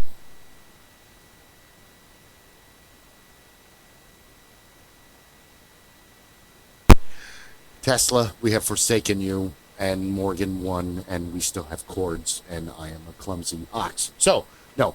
Rifts is one of those games where it's all encompassing. It's everything. There's mechs, there's magic, there's vampires, you can be all that stuff. But if you wanted to play like a team beyond an adventuring team, like what I showed you from Chicago, because Chicago becomes this weird like Nazi. You could be part of the Psy Stalker ranks, and like the dogs that sniff out psychics. There's men, and or you could be a team of cyborgs and go into. You're basically like Terminator, only you're actually a human made into a machine, not a machine with human goo on the outside to make Arnold Schwarzenegger. And the other bodybuilder guy, he was awesome. The one that's in the beginning when Reese is looking at her picture and it gets anyway. So, but that's like the top. That's like the craziest game where you're dealing with. I like all this, the idea of that. Yeah, but it gets nuts. So that's like a hard sell, because the other thing too, and I would absolutely love to do this, is in Shadowrun. I think Ray said it best. He said one thing would really be fun is in Shadowrun, it's like Cyberpunk, only there's magic involved. So that's the best way to, and it's even easier to explain that to people nowadays with Cyberpunk 77 because it's the same timeline. The only difference is in Shadowrun was built by FASA in the late 80s, and it was paralleled with another game called Earth Dawn. So in Shadowrun, the magic is awakening, and dragons come back, Bigfoot, Loch Ness Monster, all this other stuff, people casting spells. In 2011, Daniel Howling Coyote and a whole bunch of other shaman from other tribes, they all get together. They do the Great Ghost Dance, was forbidden in the 1870s. Well, this sets off the Ring of Fire, and all these volcanoes go off, and dragons wake up, and magic comes back. Where in Earth Dawn, magic is going to sleep. It's leaving the world. You could cast today, but you may not be able to do that in a month because everything is being taken away, and the past is being put to sleep, so for Earth Dawn, everybody's getting weaker and weaker, and not just the main characters, all the major villains, all the major good guys, they're all in this kind of succumbing to atrophy state, whereas in Shadowrun, oh, it's fucking hopping. I can't wait to bring you guys to the wasteland to give you 7 or 8 missions where we're out causing mayhem and killing people and stealing stuff and whatever. There's so many things to do. Just play Cyberpunk and then put magic in it, but there's plenty of Shadowrun video games. They've been making them since Super Nintendo, I think is the first one. I think I have it in here. Anyway, but Shadowrun has been around and it's gone through many iterations, and it's another one of those games that doesn't have classes. You have a point system and a priority system to make your character. Or you can take an archetype, much like Starfinder, where you pick the mechanic, or the operative, or the mercenary, or the mystic, or I'm trying to remember all of them. We were looking at it the other day, or yesterday. But it's more of like, dude, take the fucking archetype. All the work here is done. I don't have to sit around and juggle points and skills and all that. Here's the list. Thanks. Just copy this down and go. So it's a different, but playing that game and being not just a Shadowrunning team because you operate outside the law, but everything is corporatized. So they don't have police. You have Lone Star, and Lone Star hires itself out to other corporations. So the other corporations have the option of either having their own security or, Mitsuhama is one of the main, usually they're the good guys. Sometimes they're the bad guys. It really depends on the story. But you can have it so they have their own Mitsuhama security, which means they have their own shit. Or they can have Lone Star. Oh, this is great. I know a guy at Lone Star. Hey, guy at Lone Star, do you know anybody over at the Mitsuhama place? So it's you have to like go with your work networking skills. So you could play a Lone Star team where you've got to protect against hackers and patrol an area, or maybe you got cars or bikes or whatever. There's a lot of cool stuff in Shadowrun. Or they have VTOLs, or even better,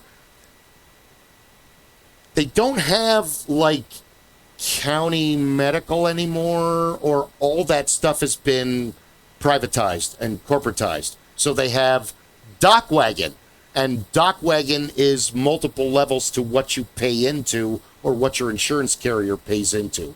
So you start at like, I think it's copper.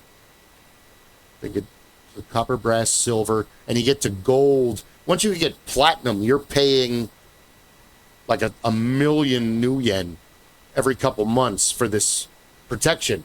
And if you're copper, let me know when you guys kill him. We'll go pick up his body. If they're, if you're metal, they might throw a grenade where you're having a fight. Whether if you're platinum, they will kill Lone Star to get to you if you're dying. So it all depends, because they're a company. They don't have sides. They don't. So playing a team, a Dock Wagon team. Okay, you're the VTOL pilot. Rob, help me out. I've never been a paramedic. I don't know how the ranking goes. I don't know anything about that. I have friends that do that and have done that, but I've never been a paramedic. But you would be able to know all the stations, but you would also have like dudes that are ex-military that are mercs / healers. Some will be a shaman, because the snake shaman gets bonuses with second edition knowledge. If it's changed, go ahead and eviscerate me in the comments below. But as far as I remember, a snake shaman, because the first time I got to play a serious caster, we had a big party, and Dana, this fucking hilarious girl, she got to be the combat mage. It was like, oh, dude, that sounds awesome. And he's like, I kind of want the game to be exciting for her, so she keeps coming back. And if we make her a cleric, I know where you're going with this. I will play the cleric. Fuck. I will play the cleric. So she was dating another member, and they split up. And like most couple cases, we lost the cool one, and we're stuck with this guy. And which he wasn't a bad guy, but you always lose friends in a couple things. Sorry, that's the casualties of war. So she left and never came back, and Ray was just like, sorry, you're the Band-Aid Brigade. You've already been playing this snake shaman. You might as well stick with it. I get a -2 to every combat roll, and I get a +2 to every healing roll. Guess what you do more in Shadowrun? Combat, healing. You blew that again? Squishy. Oh, all I got was Squishies. they bitched at me constantly. It was terrible. Gotta Because protect the healer. Gotta protect the squishy. they don't create the archetype face, like face from 18. They don't really create that until... Whoa, that was weird. I hit the thing with my glass.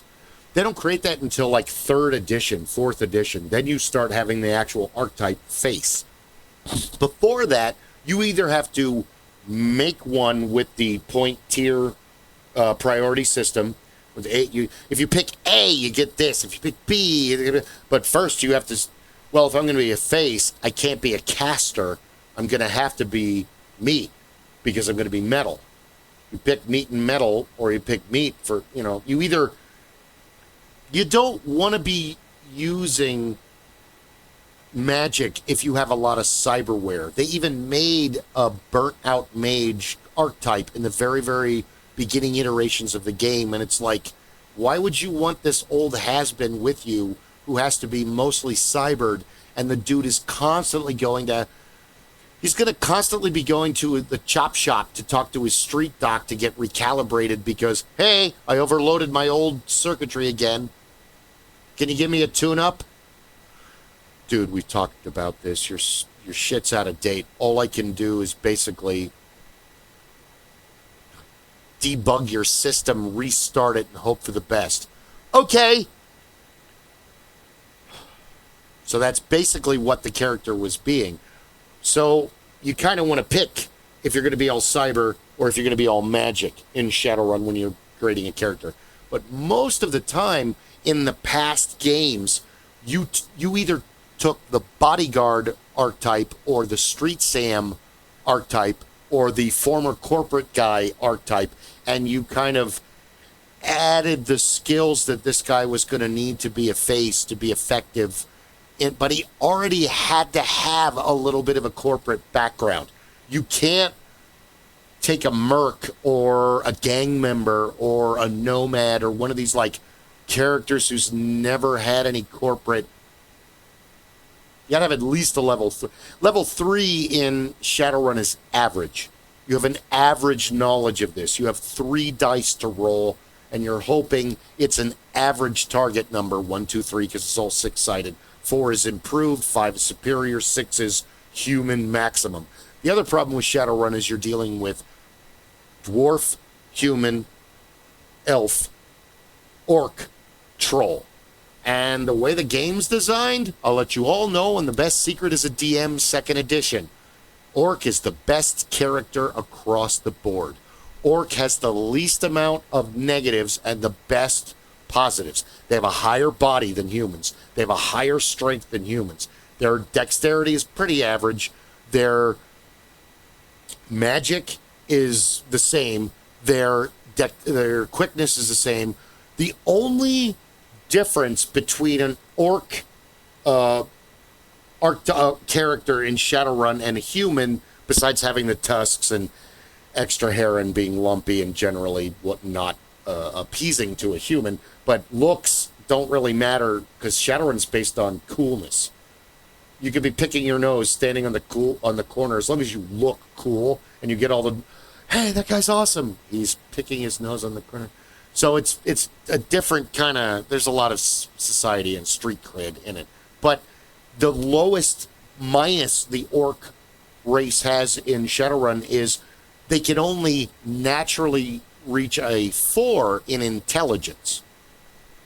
Well, if you get cerebral boosters, and there's like 2 other things you can get, I can get up to 6 or 7. Yeah, you can learn that spell. No problem.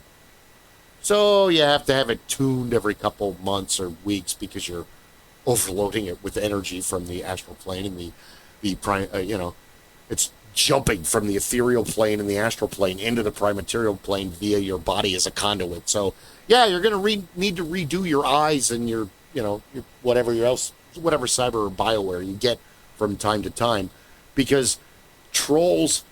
I even have an action figure for a troll street shaman or trolls combat mage, but naturally their max intelligence is 4. That's like the smartest. That's like the Einstein of trolls can only get a 4 naturally. How common is he? First of all, you get to decide as a DM how much of the world went through the goblinization process, and that the beauty of Shadowrun is you're a human and you fall in love with an elf and you have a child. And that child looks like a human until they reach puberty, and then they turn into an orc, or a dwarf, or a Sasquatch, or a troll. Because there's no... Humans have humans, but will it stay a human at puberty? One may never know. Until that happens, because it could become anything. And that was a big deal in other games, but that would be fun to play a dock wagon... like platinum level coverage where you have to go in and kill cops, or being, there's a box set called Shadowrun DMZ that came out in the 2nd edition, and they still have. There's been a lot of corporate wars, and the surface of America has changed a lot in Shadowrun, and like The elves decided that Oregon was theirs. So now it's Tir Nanog. Or is it Tir? No, Tir. I can't say it right. I don't know how to speak Gaelic. Tyre Terrangyre, which is how Americans say it. Tir Terrangyre. I don't speak Gaelic. But that's, you don't go to Oregon unless you have an invite or you're somebody really important, because there's a classification within their ranks, and it comes over from the old world called Paladin. These are basically like supercasters. They're like Jedi. Just don't fight them. Don't go near them. Just stay out of Oregon. Just meet them online, and then stand in Washington to go hello, because you can go anywhere in the world in Shadowrun, but most of everything happens in Seattle, because Seattle in the Shadowrun universe is kind of like Dodge City or Tombstone before the Earp brothers get there, mixed with the overpopulation of Soylent Green and how the corporation worlds work of all of your dystopian... William Gibson pretty much came up with the cyberpunk genre with his Technomancer series. Never met the man. I don't know a lot about, but Paul was obsessed with it. It's all cyberpunk and Citizen Blue. He used that moniker over Steam, and that was his main Steam name, Citizen Blue. He and I had a big fight. He blocked me. But he was talking about the whole how it's Philip K. Dick and William Gibson and all of your best sci-fi. Dude, it's dark and fucked up, and those are all the best stories. Road Warrior isn't fun. You don't want to live there, but you want to see them. You'll go out to California and do the Warriors Wasteland. Totally give them a plug. That's an awesome thing. Also plug to Body and Soul for Lauren. Hey, man, holidays are coming up. Now is the time to order your candles, especially if you're a friend of mine and you've ordered them before. I can't afford to buy everybody candles again this year, sorry. But she makes amazing candles, and now's the time to order them. So you've got this kind of dystopian future going on with Shadowrun, and I'm trying to think of other games where you could play. See, I've got this idea in my head now, because you know where I go with some of this stuff. A fun dock wagon would be either all dwarves. Yeah. Or let's set our hair on fire. Yeah. It would be all orcs with a troll as a driver or a troll as a medic. Yeah. It was funny because we were playing the game. None of us have been to Washington. None of us have been to Seattle. I don't know how to pronounce this. Snownomish. Dude, I know all of the tribes here and how to pronounce. You don't say Tucson. The first time I heard a non-Arizonan say that, it was like, Tucson? What? Do you mean Tucson? I guess it would be Tucson if you never saw it before. I mean, I say Prescott, but it's not. It's Prescott. That's how everyone pronounces it. Except when you want to drive people crazy. Yes, that's what I do, and I say Prescott, and they go, it's Prescott. Sure. Tomato, tomato. Potato. Yeah, you want to say it whatever you want. I'll argue with you all day long because I love to argue, but we're both right. It's an English word. English is a fucked up language. I'm not going down that rabbit hole again. But it would be, I'm sure we could do it in Star Wars. You could be a nasty Empire contingency. Oh, okay, we're all TIE fighter pilots. Oh, this sucks. This is like being Clone 6 in Paranoia. It's only a matter of time. How did I die? Acid? Oh, the weapon I was using? Clone 5. That's playing Star Wars. I would be doing things like the YouTube has those vlogs for the stormtroopers. And they pop up all the time. They're AI created, and just I get a kick out of it. They're a hoot. I would want to get a group together that wanted to play that way. What do you guys? Well, I'm TK23 Greg. You're all TK42 Dan. Oh my god. Okay, you're playing. You're all LMs. You're LM. You can pick your own numbers, but you have to be an LM. Well, why? Because that's the battalion for where you're going to be for the game I came up with. All right. You guys are all given your mission briefing. You notice over your mission briefing, it all says Endor, because I just absolutely love their point of view. Being attacked by the Ewoks is like being attacked by cannibals for the forest, where the Ewoks are slowly taking them away. So it's like there's 5 of them, then there's 4 of them, and then there's... And you hear the little Ewok noises, and all of a sudden, ah! There's eyes. I see eyes. You got to watch it. It's fantastic. I love those. Or see, and that would be a fun game if somebody wants to do that. And the problem that we've all experienced is that there are those who would enjoy that, because you would do that as a one-off, or you would do that as, hey, you know what, we've had enough of the serious, everybody's lost their mind for a while. We're just going to go ahead and have some fun and shit talk and enjoy ourselves for the next 3 sessions. Then we'll get back to playing for real again. We've been crawling through this dungeon for 3 years. It's amazing. Oh, yes. But we need a break. Oh, okay. I got you. Paranoia? Call of Cthulhu? No, we want to hunt Ewoks, or even better, be the Ewoks taking down the battalion, and you have to all work together. This would be the best video game ever. Or I would like to do... See, the problem is with Star Wars or any kind of space... I was boring you today with my Let's Play 7 Days to Die, and they have little POIs that are like little tiny mom and pop car salesmen, like used cars. And let's be like 2 characters trying to... We could do this! You're trying to sell cars to who? The zombies? Besides the traders, we're the only ones... This is going to be great. You got to look at the long term. Eventually, zombies are going to need cars. It's stupid, but I would laugh at it. No, because that just made me think of used cars, okay, for the Star Wars, but it's set on Tatooine. Rudy, so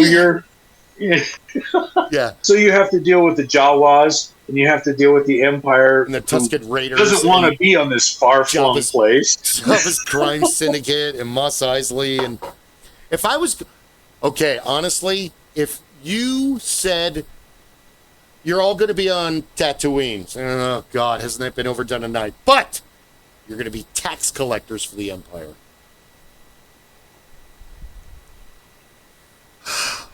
How many people have gone to Jabba's palace? Oh, hold on. 832.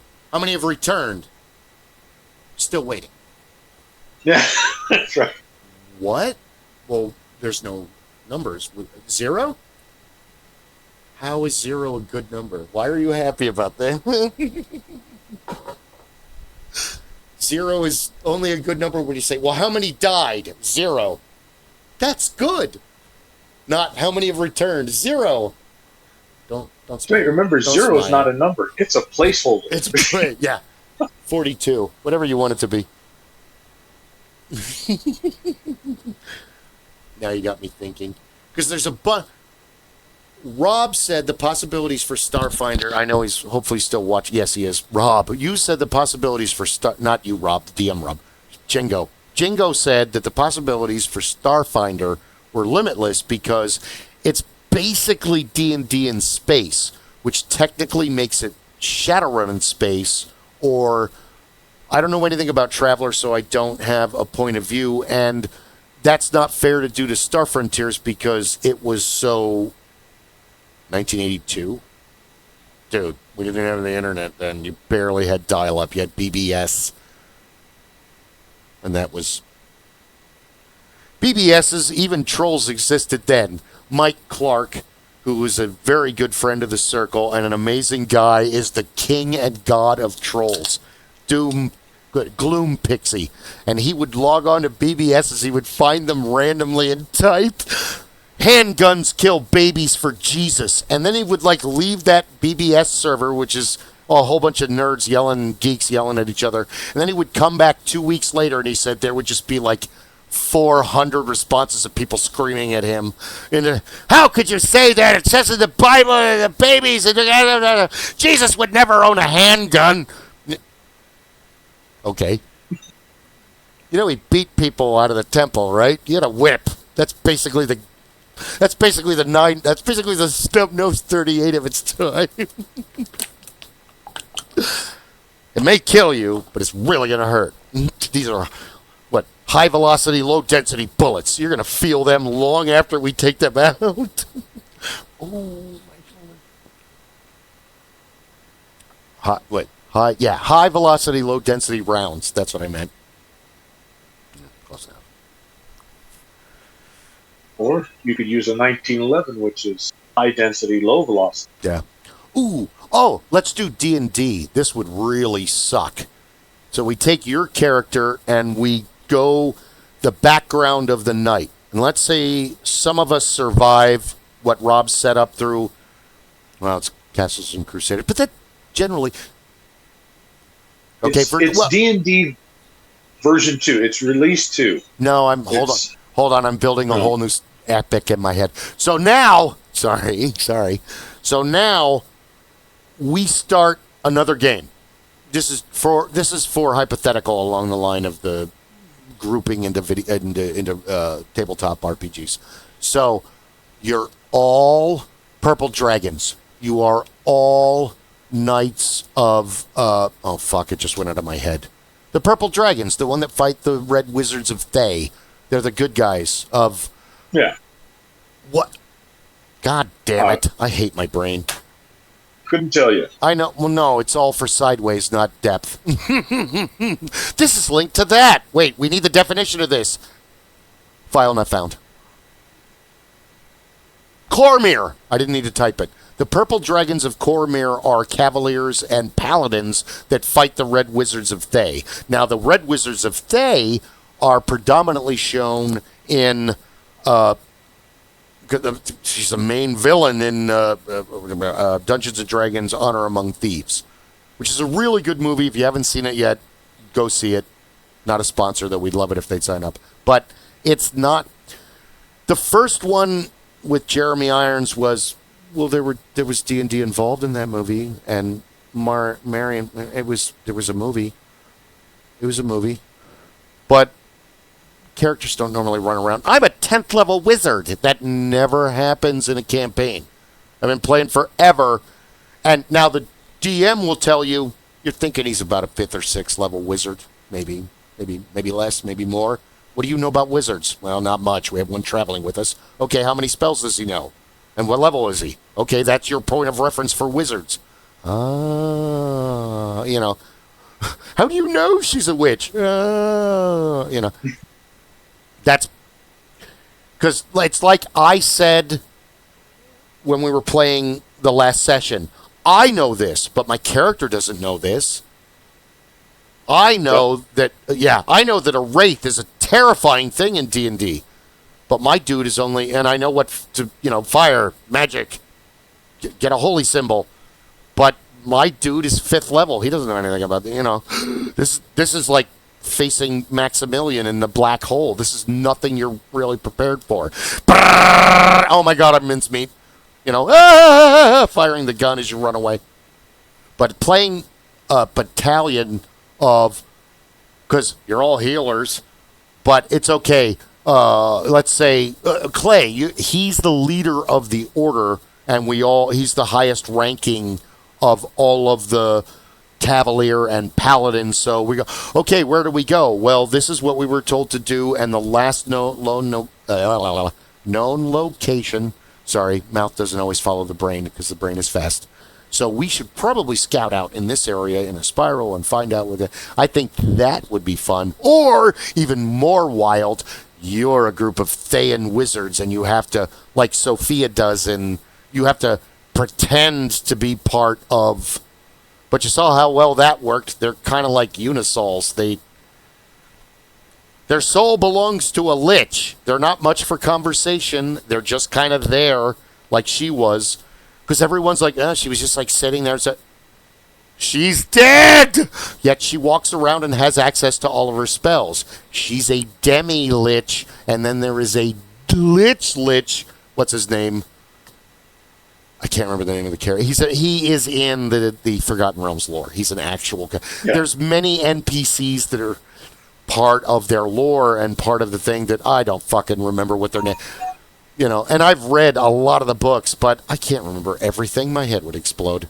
So the best I can do is go off on this tirade, and I'm almost done with my soapbox. But there are also being a group from anywhere in D&D, I think would be fun. Okay, we're all gold elves from Evermeet, and we're all going to go and explore the world.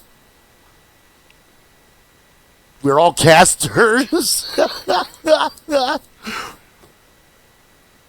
Here's an idea that just hit me. This is, of course, this will show you where my brain goes, which even my therapists sometimes get concerned. PTSD and all. You put together a group. You put together a party, but the party is all reanimated. Oh. So the necromancer has reanimated all of the party, and now you get to go out and do it. But then this would be something where Rob could have himself a field day saying, okay, well, you've all been reanimated, so you used to be an elf paladin. But because you're reanimated, you have your extra here. Perhaps your strength is a little bit more.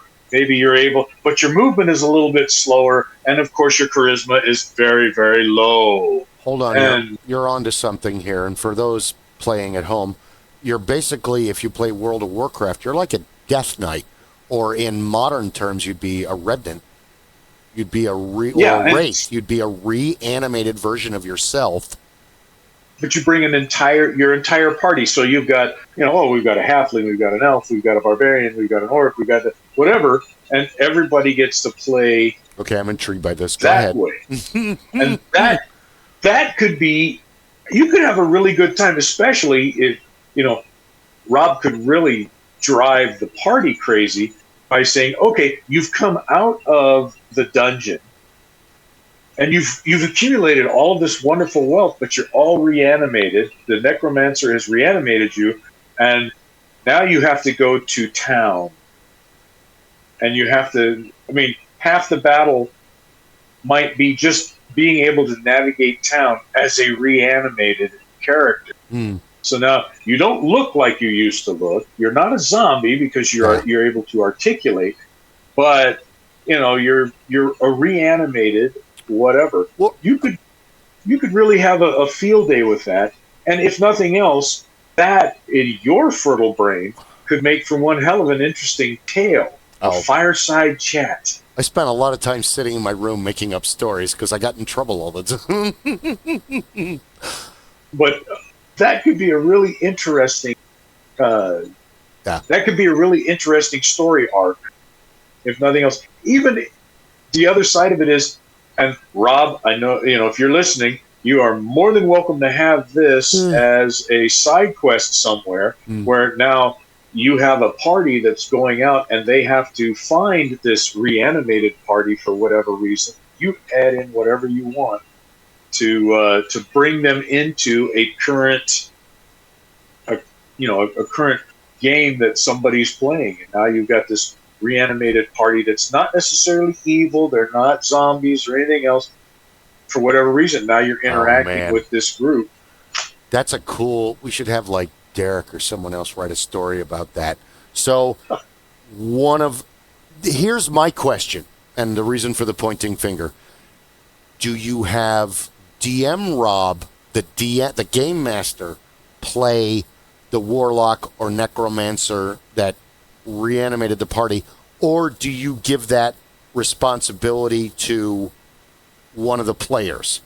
And this would be a great story, but it may be a little too much Oregon Trail wagon train, never-ending story, where this party, he resurrects one of us and he realizes something is off. So then he resurrects all of them and he realizes that we were double-crossed and murdered. So now you have to put all of the pieces together because all we remember is, well, we came to meet the contact and move on to stop the problem. What do you mean? Well, we're mercenaries. We're swords for hire. Well, why did Yep. you all get murdered? Well, that's where you come in. We don't know. We're just dead. But you all look fine. Okay, poison gas, lightning. I don't know what. I'm a fighter, man. I'm a fighter, man. I don't know. I'm dead. Rob, as the DM could be the necromancer and not necessarily divulge it. Or if you have, if the DM has a trusted buddy who wants to play in as kind of a step down to help drive the game, then one of the people playing the characters is made aware that they, in actuality, are the necromancer who is a part of the party, but doesn't divulge it to anybody in the party and plays. Yeah. No. As you got to have somebody going through. If you got to have an experienced player, though. If you have to have. If you have a newer player, they're going to fuck that up. No, time testing. That's why you have to have ruin your story. The DM would have to have somebody that they wanted to take that role on, and then the two of them could play together and say, okay, you're going to be the necromancer. You just don't tell anybody you're the necromancer until we go on a little further. Yeah, I like that idea because that could be fun. It adds a little mystery to the game. But honestly, what I would like even more is because I've been thinking about it now. Because if Rob plays it, or if the DM, because it may, whatever. If the DM plays it, you lose a sense of urgency of that character. Because if he tries to make him urgent, then he's going to come off panicked. So he has to be like a Rob level, where the acting is just right. I think a better would be to do half of what you just said about having a co-DM or a plant character, which is always awesome. Whether it works better as an NPC in other stories, but in this story, I think you could do. If you had a draw lots scenario where go ahead and make me a character.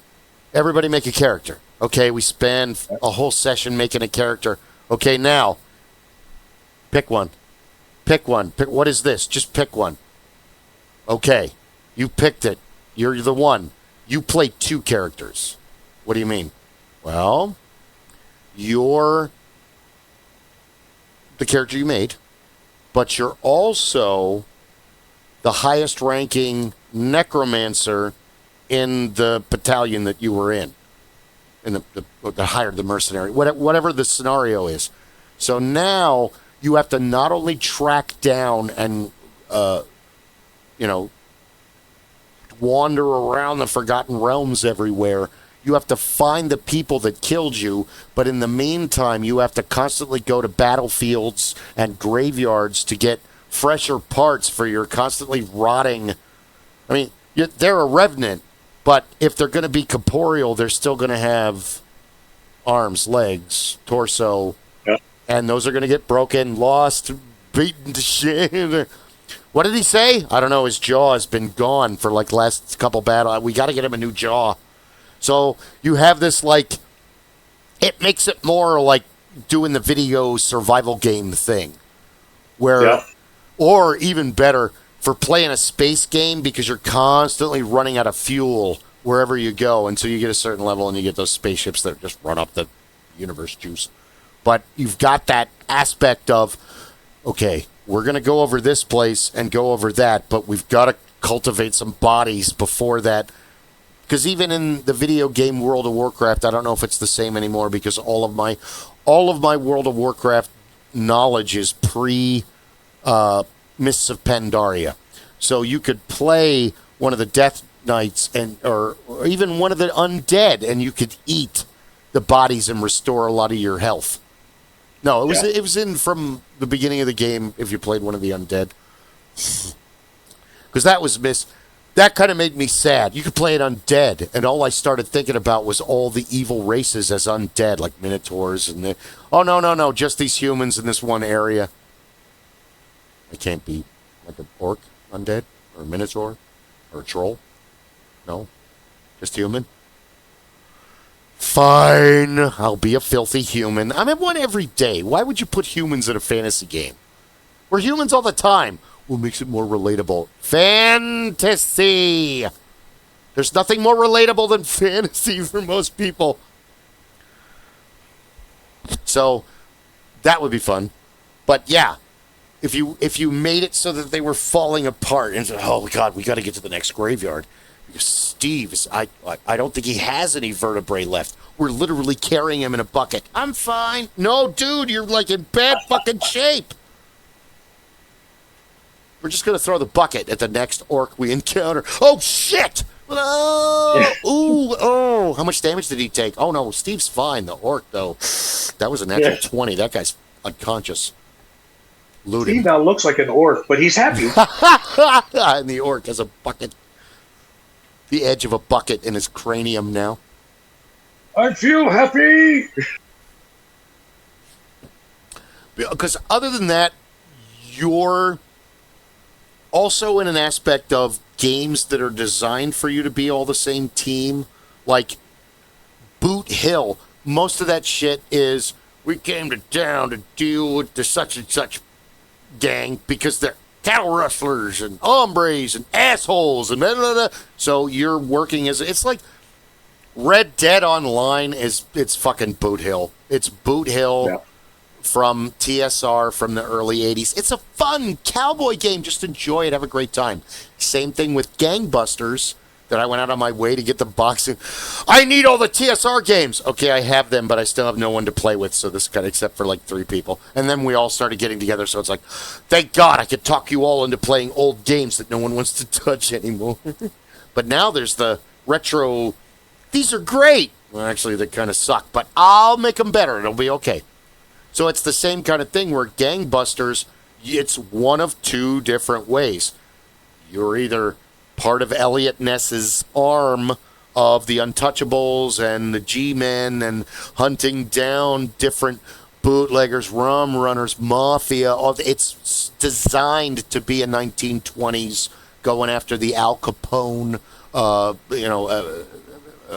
God, I normally would know a whole list of them. Lucky Luciano, all of your major gangsters, the Dylan Gang, long before Bonnie and Clyde, which is kind of a crossover. But that's what Gangbusters is for. Enjoy that area, have fun, and enjoy the whole universe of it, because that's all there is. It doesn't change. It's the same thing with Gamma World. Well, once you've traveled the irradiated world, you're pretty done.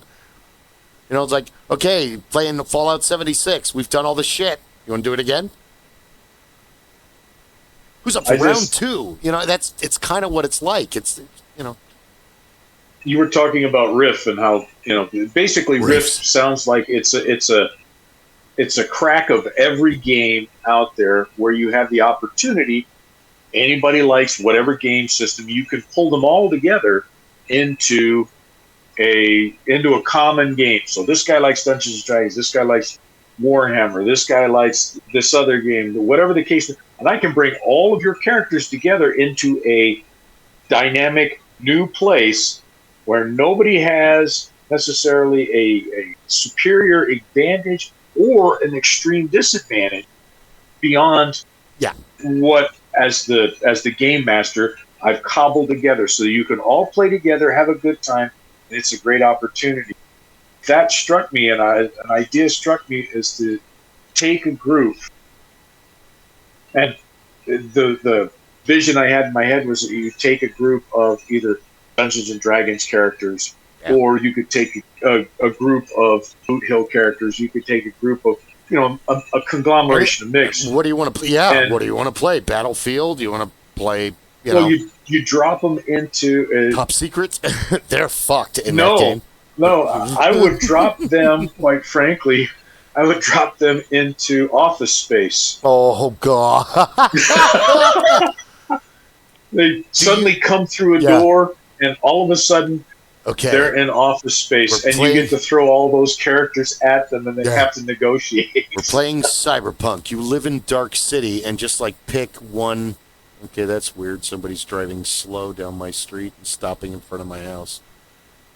Maybe it's time to close the curtains now that it's dark outside. What the fuck? Prepare for battle, Clay. There's this, I don't know who it is. Nobody's texted me or called or anything. It's probably one of the neighbors' friends that's lost. So, you could do, like, you know, cubicle dwellers that have to deal with Shadowrunners. That would be fun. Or in, I forget what the group is called. And I haven't played Cyberpunk as a TTRPG in so long. Solo, mercenary, netrunner. It's probably next door, and they're just trying to park because they've got teenagers next door. So, when the cops aren't there. Anyway, so that's, you know. Oh, I was making the whole thing of, we finally gamed with someone who was actually from Seattle and from Washington, and we kept calling it Pulley Up. We're going to go to Pulley Up, because in Shadowrun, dragons wake up and the elves, there's so much war that everybody runs to California Free State, or they run to Seattle, because these are areas that are open. They're not controlled by one corporation or company or the next. They're just open for the entire, anybody can go there and do whatever the hell they want. So everybody rushes to Seattle. So Redmond, Everett, we kept saying, Pulley Up. And the guy looks at us and he goes, are you trying to say Puyallup? That's how you say that? I mean, this was just like, dude, I've been saying it wrong since 1992. Thank you. Thank you. I feel like I got a 2 intelligence. Below average. That's good. But if you don't know, you don't know. Yeah, you don't know the colloquials. It's like Worcester in Massachusetts is spelled Worcester. Yeah, if you heard that, you would spell it a certain way. But when you say Worcester, no, Worcester, is that how it's spelled? It's the same. It's actually, yeah, it's Worcester. You got to have the right pronunciation. You know, so Worcester. Yeah. What? You're going to Worcester? What? It's the Shire. Yeah. Like Paul would go on and on and on. Like an American, so I had to say that way. It's sheer. It's pronounced sheer. You know, Yorkshire. Not Yorkshire. We say that. You were talking about. But we're going to the Shire. Yeah, the Shire. It's not. For the English, it's just the sheer. Whatever. It's the Hobbiton area. So you were talking about dictionaries from the past. So my mom has one from the 30s, and it's a Webster, but it's heavily British influence. Gray is always spelled with an E. Color has an extra U in there. So you're spelling that wrong. No, I'm spelling it how I looked it up when I was 11, because my mother wouldn't fucking tell me how to look it up. Go look it up. I'm tired of telling you how to spell words. Son of a bitch. You know this is going to be like 3 hours, because my mind's like, oh, this, that, and that. Wait a minute. We have encyclopedias. Whoa. Did you know in 1873 that you just kind of hung yourself with this. You realize that, right? You didn't want to tell me in the first place, and now you got to answer 8 other questions about all over the... ADD is a bitch. They should have put you on Ritalin. Well, I'm glad they didn't, and I'm glad I found marijuana at 19, because now I can be a human instead of a maniac. Sorry. No, they sent me up to the ranch. It was a lot easier. Yeah. Go over, move that wood pile from there to there. Yes, sir. See this pile of rocks? Yes. I want that pile of rocks over there. Where's the wheelbarrow? Yes, sir. You're the wheelbarrow. Oh. Yeah, Grandpa used to love it because I hated carrying stuff, so I got very strong because I started throwing things because it was a lot easier to throw them. Yeah. The old man was really strong. So, go ahead, sorry. Yeah, well, I was going to say, after learning how to throw things, then I became very popular in wrestling. Football, because I could and move them out of the way. The old man was very strong, and you either kept up or you went inside. So yeah, trying to carry 80-pound bags of concrete when I'm like 11. You're doing good. You know, when I was your age, I don't want to hear this. They didn't have Pitfall when I was your age. When you were my age. That was why. Sorry. That was why Pitfall Grandpa liked me and my Atari. buddies working. We would work for him setting tile. So all through high school and early college, I worked for Grandpa because, you know, at that time, we were getting paid $10, $15 an hour under the table.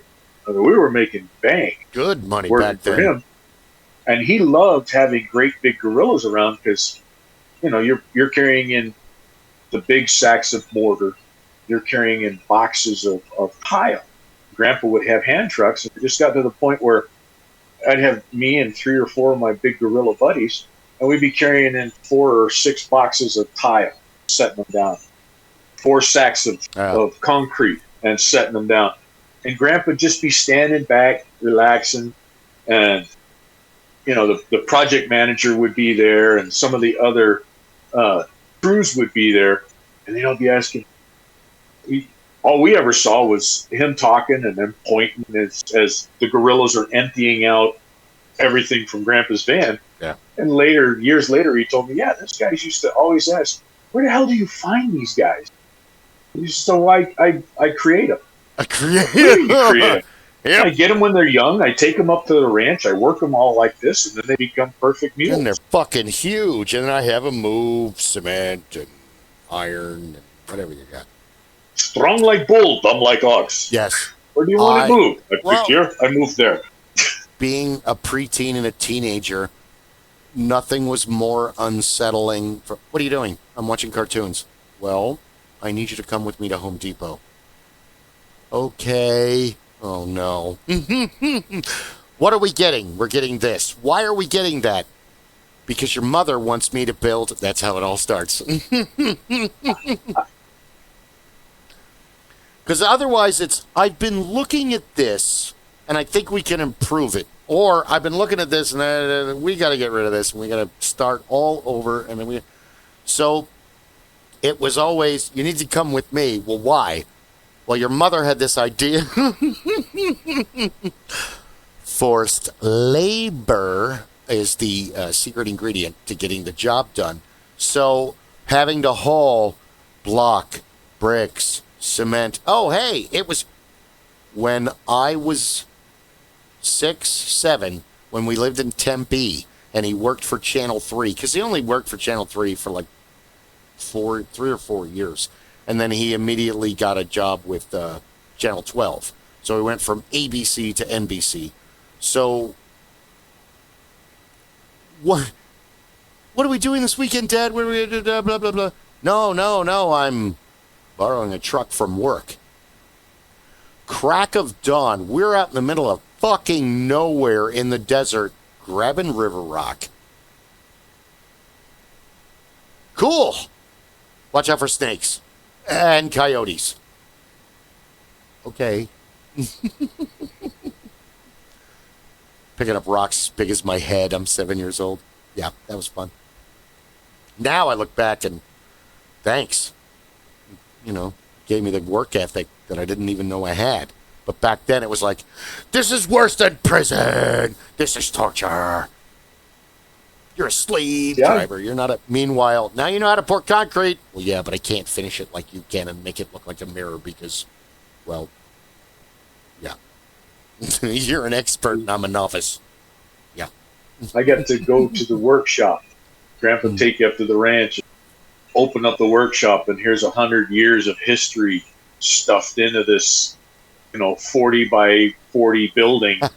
And, walking in there and he's like, well, we got to fix this. We're going to fix the old pump.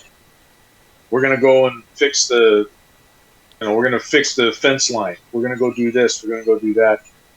And meanwhile, I need you to find this, and this back there, knowing that that's going to keep me busy because then I'm going to find a whole bunch of What's this? Oh, that's one of these. What's this? Well, Why do you have this? Well, when I worked for this place, I needed that because, we had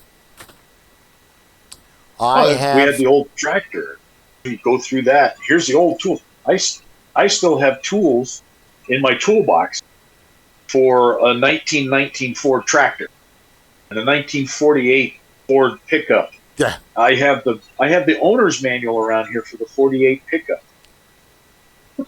I have a Camaro Chilton. I haven't owned a Camaro since I was 20 years old. But it was in the old man's garage, and, well, yeah, I have it now. I keep meaning to give it to Guy, but he's been so busy, I've been so busy, so one day it'll end up at his house, and then he can have it because he actually has a Camaro. But, well, his is from 1970. His Camaro's awesome. Mine was an 80 Z28, which had the the Edelbrock intake and the 4-barrel Holly, and it was, yeah, it was just getting owning that was just, you're just gonna get in trouble. You're just gonna get in trouble because you can't not floor that sucking noise when all 4 barrels kick in, and you're like going 60 miles an hour, and you're like, I'm going to die. I'm strapped to a rocket. I've seen what happens. I watch Warner Brother cartoons. I know what happens to the coyote. No.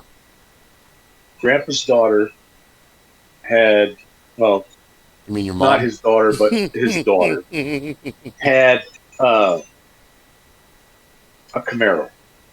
That's all she ever wanted was a Camaro, so she got a 76. Oh, that's a good year. And it had a nice little 350 in it, 4-barrel quadrijet. It was basically a stock. But she was not. Sorry. She was not safe. She should never have been allowed out without a handle. And so she bought that Camaro, and Grandpa sat with me. And he says, I'm going to teach you how to. He taught me how to tune cars and tune carburetors and do static timing and all the wonderful things. He says, now I'm going to teach you how to tune Susie's car. Oh, okay. And he would detune that car. Really? It would run, but he tuned it down so that she couldn't get into too much trouble. And Gotcha. She would go drive it. She would get upset because she couldn't race, do all this other shit. So she'd have whichever flavor of the month boyfriend would fiddle around with it so that it would go faster again. Grandpa would find out about it. Grandpa would go out there on a Sunday morning and mess with the that timing. And she'd go driving it. She'd get all pissed off again, and somebody go fiddle fart around with it. He'd find out about it. Excuse me. And for years, she didn't know he did that. That's and awesome. I told her that he did that, and she said, no, he didn't. I said, yes, he did. I can tell you he did, because I was saying used to help. He did that on purpose, because he didn't want to have to get the call about you. So he made sure you were safe in that car, as safe as possible. Yeah. No one wants to. No one should have to bury their child. I know they say it in Lord of the Rings, but it messes people up. I've met people that have been involved in, or either had the child or been the dad, and some of them handle it, and okay, that's just, this is what happened, and some of them build a shrine, and then they do the Peter Sellers thing, where Peter isn't even really his name. His first name is Michael. Peter was the first child, and Peter died. Well, he looks just like Pete. He's Pete. Wow, he's Pete. So Peter became, Oh,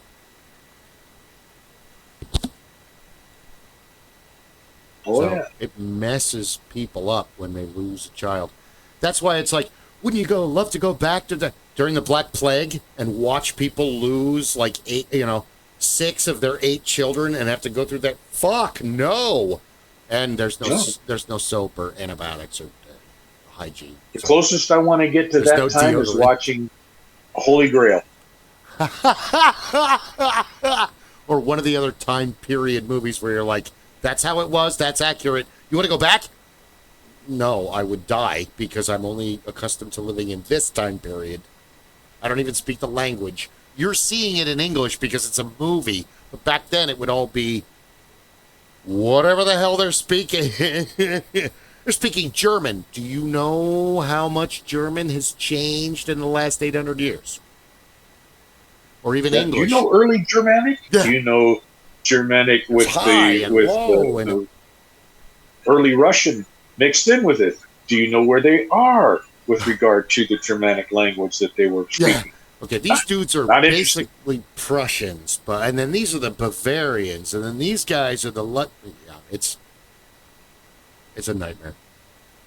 This is Phil, and he only speaks Phil, but he knows enough Robert to be able to speak to Robert, and Robert knows enough Phil to be able to speak to Phil, but they don't speak the same language. It's the same. There are a bunch of I can't remember the name of the channel, but I watched a lot of their shorts and some of their longer videos, and they basically are British dudes that are they know a lot about the American Revolutionary War from the other side. For example, Hessian is like saying Caucasian, or one of the other blanket terms for different groups of people that are generally from the same area, but they have this culture is this way, this culture is that way, and this happens all over the globe, all through time. That's what anthropology teaches us. But the Hessians, they came to America because there were conscripts from England to help suppress the American Revolution. So you're this dude from rural Germany, and the best thing that can happen to you is you can marry into a better family than the family that you live in now. That your wife, which it will be not an arranged marriage, but it will be like a community. You know, I heard it'd be great if Sarah marries Tim. You know what? That is a great fucking idea. And then Tim will leave my daughter alone. So it's very like, so they come to America and, yeah, we want to put down your revolution. There's no chance in hell that I can have free will or be, American dream or any of that. Fuck you and your ideals. So it was really easy for the Hessians to come and just, okay, we'll fight with the English. Because the whole concept of the American melting pot and what was going on to them was just like, I'm from Neptune, and let me tell you how we live. That it would have been the same shooting a bullet and throwing it, to quote comedian and amazing actor Larry Miller. when he compares male strip clubs to female. This is shooting a bullet and throwing it, okay? That's what it'd be like. They couldn't at the time relate to what we were doing as a cohesive. But then again, dude, we were an ocean away. It took anywhere from 3 to 6 months to get correspondence across the pond from the Atlantic. Of course we rebelled. Sorry. Canadians, it's just a harder life up there. So they, what? Stay, crown, what? Rebellion. Like the whole, if you talk to Americans, the War of 1812 and Madison was president, and he's the only sitting president to ever face warfare because, dude, America's never lost our war. We got our asses handed to us. They set the White House on fire, or the Capitol building, the White House. That's the era. That's the point in time where Dolly Madison and her personal slaves go and save several portraits of not just George Washington. They grabbed others too, but Dolly was in harm's way. The First Lady could have been captured by the British. She could have been shot because the British were still shooting up the building. Dolly Madison is everything that every First Lady is supposed to be afterward. She's young, she's vivacious, she's entertaining, she's beautiful, intelligent, funny, she's from wealth, she's interested in the common man and a complete social spider. She knows how to manipulate. She's Madison is brilliant, and they talk about the Marvel world. Well, who would be which superhero? Oh, well, George Washington would be the Hulk, but Madison would definitely be Batman. Holy crap.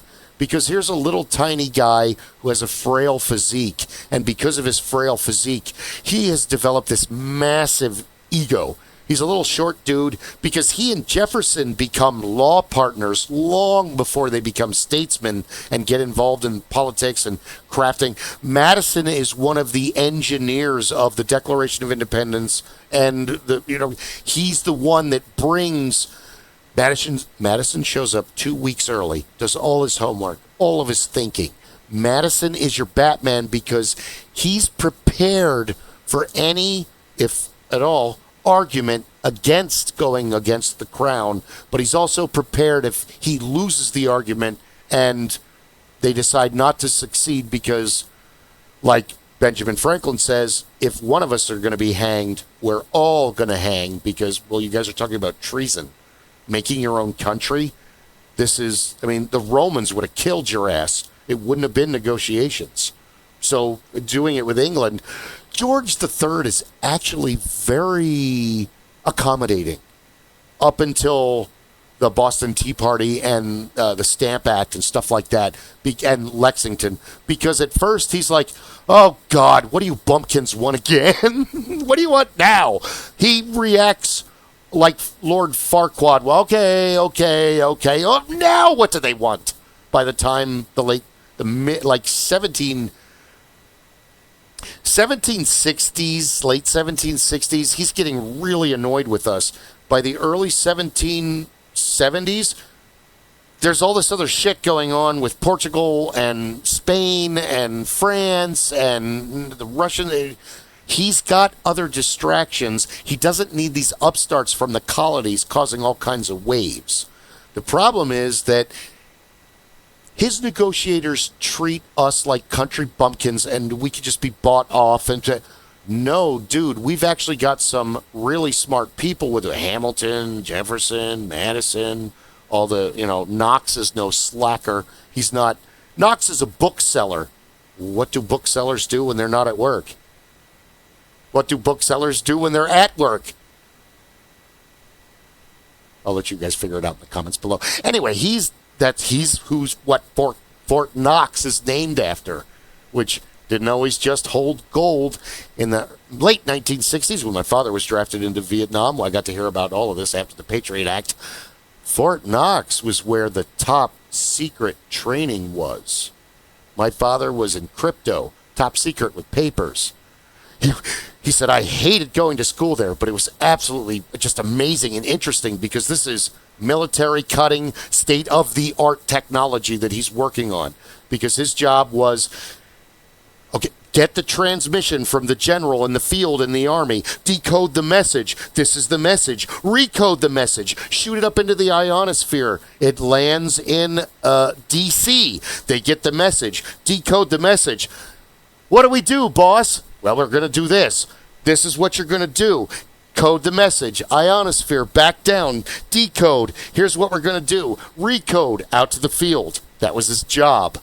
So, Fort Knox, he and all of the other people in the crypto unit that he was in, you boys have to strip down naked every time you go into the library.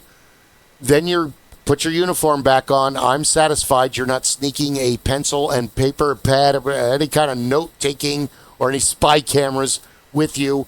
Go in there, and you can take as many notes as you want, but those notes are never leaving that area.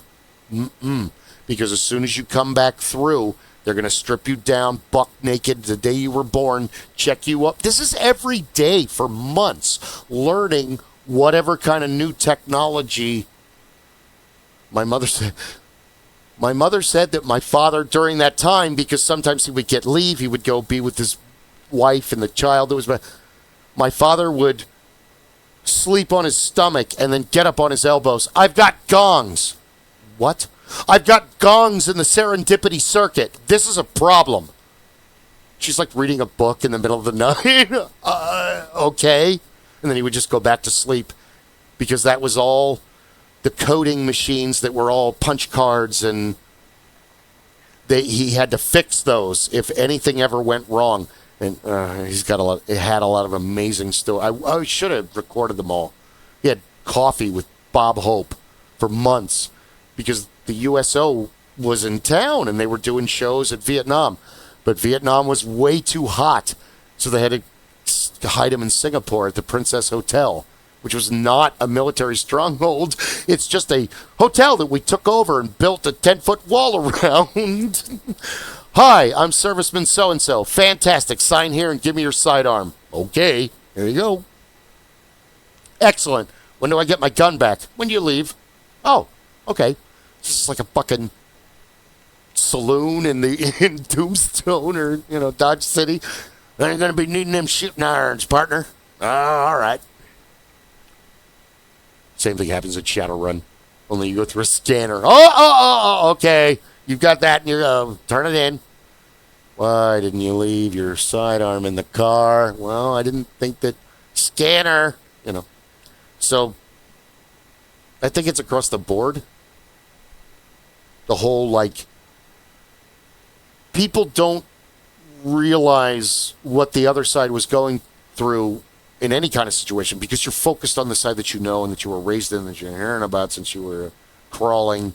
And I remember my aunt and uncle arguing about that over blah, blah, blah, blah, blah, whatever.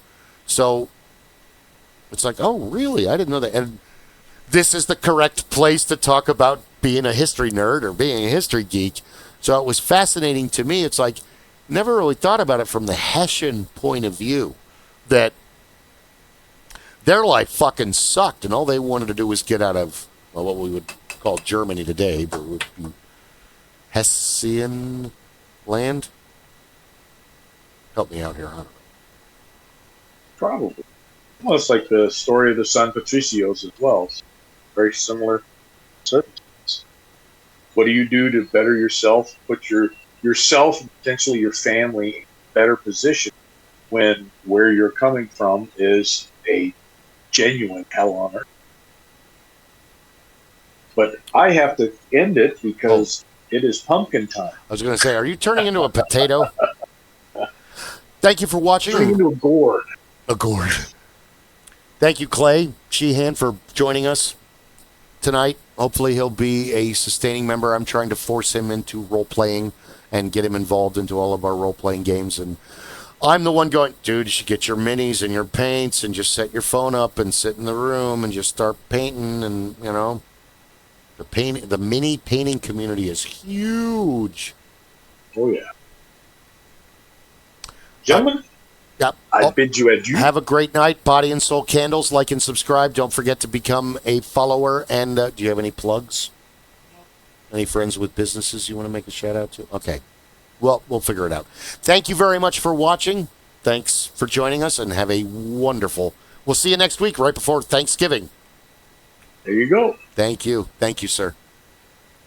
And no more...